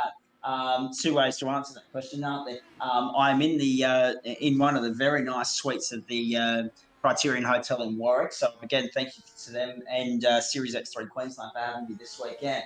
And it just so happens, as you can see on screen there now, with very little room in terms of furniture and everything else, there's very little filling here. So there's very little padding to, drown out the echo. So if I do sound a little bit echoey tonight, that might explain why. But we've had a lot of fun all the same. Thank you for that, JP, by the way. Friday Night Football wrapped up with the Lions going down to the Cats by 1 point, 81-80. Again, lousy kicking from the Lions. 12-9 versus 11-14, 25 scoring shots to 21, and you still come out losing by 1. The Lions will be kicking practice this week, no doubt about that. Chris Whittaker, let's turn our attention to Monday night. You must really be looking forward to that. Yeah, definitely. We've put in a fair few laps already this week, so we'll put in a couple more over the weekend. I'm not sure where that brother of mine is tonight, but we're going to go do a couple more laps. But yeah, I think we've got a reasonably good set. It seems all right. I mean, we're pulling what we think are decent times, but yeah, no doubt the old Terminator's going to come out and do his thing. But yeah, no, mate, we'll just press on. We'll see where we land. But yeah, really looking forward to it, mate. Any opportunity that you get to do an enduro of sorts around Bathurst is a bit of fun. So yeah, we'll just get out there and yeah, see what the old girl can do. Indeed, and looking forward to Monday night immensely. Just trying to think if there's anything else we should mention. Brock Kelly, again, well done. 6 different winner of the season, Nick. So we mightn't have got 10, but 6 is a pretty sweet number going into a 7th potentially next week, and all the reason why there should be, given it's Indianapolis and all the great unknowns and variables that can be thrown up there. Oh, yeah, exactly. It's completely an unknown. Anybody can win. Anybody can win from the last spot always to the first spot. You're just going to be there at the end. Anything can happen, as we've seen in real life, IndyCar at Indianapolis. Indeed, it does. I think that'll do us. I'm literally struggling to think of questions at this point in time. It's been one of those sorts of nights, that anticlimactic finish, I think, really threw everybody. But it wasn't an anticlimactic finish for Brock Kelly.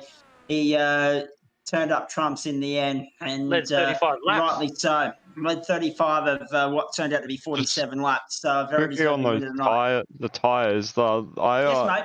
I did the first 3 stints on the pair of reds, which I think was the key to it all as well, which was a big thing. So you went hard early. Yeah, not really. I sort of just looked after them the whole 3 stints, which was the key, because they were quick, but if you looked after them and didn't lock up, they were pretty easy to run over that whole time, which helped in the end having fresh boots as well. Pretty easy when you're at the front. Yeah. Yeah, exactly. Anybody. Very much so. Just looking down through the field, Parry Anastakis is going to get the bonus point for most positions gained tonight with 7. How about that? 1 for Brock, 1 for Nick, -2 for Jackson. Hey, Jackson, you've got a pretty good qualifying. He's got a pretty good qualifying record here. He really does. He stepped out of the room, unfortunately. I would have got a comment from him on that otherwise. Cookie up 5, Gary Cousins and Frank Kodak up 6 each. Matthew Dench up 1, Julian Mookie up 2. Aiden Rice 4 and Parry Anastakis up 7. High attrition rate tonight, low entry field. Hopefully that's not the case next week. Chris Whittaker, since you are still here with me, and thank you for sticking in for so long, Lavis is on the spicy colas, Rankin who's shot through, and Paul Nichols has got work tomorrow. But you're there from first until last, like me, Chap. Driver of the night nominations from you. I think it's hard to go past Brock Kelly, but worth mentioning, Angus Cook fought back well after a poor qualifying, and also I think Rick Kuznetsov deserves props as well for a sensational performance in GT1. Yeah, hard to go against Rick for the GT1 race. He likes to flag victory with that one, and just didn't miss a millimetre the whole race. So you can't go any other way there. And yeah, as for the Indycars, again, can't go past Brock. He was the class of the field tonight. He drove his own race and drove away from the field, and never really looked like he was going to be challenged apart from on the restarts, which he nailed as well. So yeah, hard to go past the winners. Indeed. Well done, boys. Thank you very much for that. We have got to 5 to 11, so by the time we've wrapped things up here, we'll almost be 11 o'clock Eastern Daylight Time as we sign off. Great night of racing. Great week of racing, really. Go back and have a look at last night's Porsche race if you haven't already, because that was just off the chart ridiculous. Some of the stuff happening there, next level excellence from this club. Adam Lavis, we've got a massive final week coming up here, the grand final week of season 1. But then the planning and preparation goes into season 2, which, I mean, it's a bit hard to know where to start with scheduling because there's so many varying interests within the club, so many championships. People are asking for making requests left, right, and centre. I know the club started talking about the schedule for the new season. Have you got something that you can give us a little bit of a taste of what's to come, or not yet? Nothing's locked in yet. We're still trying to figure out which series do we keep going. Like, do we give some a break? Do we shuffle them around, maybe on a different day? But we've got a couple of ideas for some new ones. So we've just got to try and see if we can find a way to shoehorn them in. But yeah, at the moment, nothing's concrete. It's still all in a bit of a liquid state as we're trying to put the pieces of the jigsaw together. But it is going to be a 2-week break between the seasons, yes? Yeah, so there's definitely a 2-week break, yeah. All right, so that means, ladies and gentlemen, April 19 is when we roar back into life after next week's grand final week. I want you to make a note of that right off the top. And also as well, scheduling does become a little bit easier for the club for reasons that we explained earlier, because we go back from being in 5 different time zones for some unknown bloody reason, back into 3 from next Sunday morning, a day that can't come quick enough. Isn't that just the most beautiful thing about 2021? Right there. South Australia, Tasmania, Victoria, New South Wales and the ACT, they get a 25-hour Easter Sunday, and the rest of us are stuck with the usual 24 because we don't observe daylight saving. Unbelievable. Hey, let's look ahead as far as the Gentleman Sim Racing Club is concerned. In fact, as far as SimShed Broadcasting is concerned as well. JP, chuck it up there. I'll do yours first. Tuesday, Wednesday, Friday, Nationwide Tracking Systems, V8 Super Series from Nick Fodiatis' least favourite part of the world, Sebring, Florida. Tuesday night, check it out at 8:30 Eastern Daylight Time right here for you on SimShed Broadcasting. Hey, look, with your T8s. Sorry? I'm sure Sebring's a nice part of the world. It's just I wouldn't race on that track. Well, but yeah. V8 race at twilight, if you don't mind, around the airport. How good's that going to be? That'll be 8:30 Eastern Daylight Time. Make sure you join Chris Kisby and I for that. Wednesday night, it'll be Matty Davis and to be confirmed from the same time, from the same venue for the T2 V8 E Series for Goodyear Auto Cavarana and the Gentleman Sim Racing Club. The Friday night, 2 up, the doubleheader. 7:45 or 7:40 actually next week Eastern Daylight Time as we launch into grand final week with Freaky Friday first up. Not sure where that's going to be because it's not going to be Bathurst because we did that tonight. And then 120 laps, 300 miles around the Brickyard. Who can barely wait for that? I mean, this next 7 days, it's going to race by, but it can't come quick enough next Friday night. Looking forward to that immensely. As far as the rest of it's concerned, grand final week actually gets underway for us on Monday night, if you don't mind, ladies and gentlemen, 7:30 Eastern Daylight Time, and that will be for Wings and Slicks, live and exclusive from Mount Panorama. I reckon the Indy Pros around Mount Panorama, Nick, are going to be a real good show. Yeah, look, it's a car that doesn't particularly like bumps and can get thrown off quite easily. So coming across the top of the hill and down the other side should be an interesting race. Should be indeed. Looking forward to it immensely. I hope you'll join us for that. That's at 7:30. It's followed by the final of the GT3 series, of course, bearing in mind that Wings and Slicks is a non-championship contest. The GT3's 10th and final round. Can Luke Turner just seal the title by claiming the icing on the cake with a win around the mountain? We wait and see for that Monday. From that race will be getting underway at 8:15 Eastern Daylight Time. So the post-race show, that's going to be massive on Monday night. Make sure you just lock out Monday night, spend it with us. We'll be here till about 11 o'clock. Wednesday night, well, 7 sharp, 7 Eastern Daylight Time, sharp, for the final of the up-and-comers, the development series essentially to the main course, because it's Supercars Legacy style, Mount Panorama, 80-minute race. Stone Cold Racing Supercar Series follows that from the same venue, 60-minute race. And the battle between Troy Cox and Sean Lindsell on for young and old yet again. Really looking forward to that. Thursday night, be a bit hard to top what we saw last night. But the Pilot Series go at it again for another hour around the mountain. TCR GT4, including the new McLaren GT4 as well. It's followed by, from the later time of 8:55, the Porsche finale from the same venue, thanks to Rockdale Volkswagen. And, of course, a big thanks to everybody for their commitment to this last week, because we know that start times are a little bit different here and there. But Thursday night, the start time for the broadcast is the same. It's 7:30 Eastern Daylight Time, or 7:25, somewhere in that window. And we will have a 1-hour race for you. So the Porsche race gets bumped back 10, 15 minutes just to accommodate that late running finish. Then on the Friday night, 7:40 Eastern Daylight Time, grand final, Freaky Friday and Indycar style, which we've already plugged with thanks to Sharp Extensive I.T and Motorfocus. Of course, there's what we need to tell you about Sharp Extensive I.T before we go.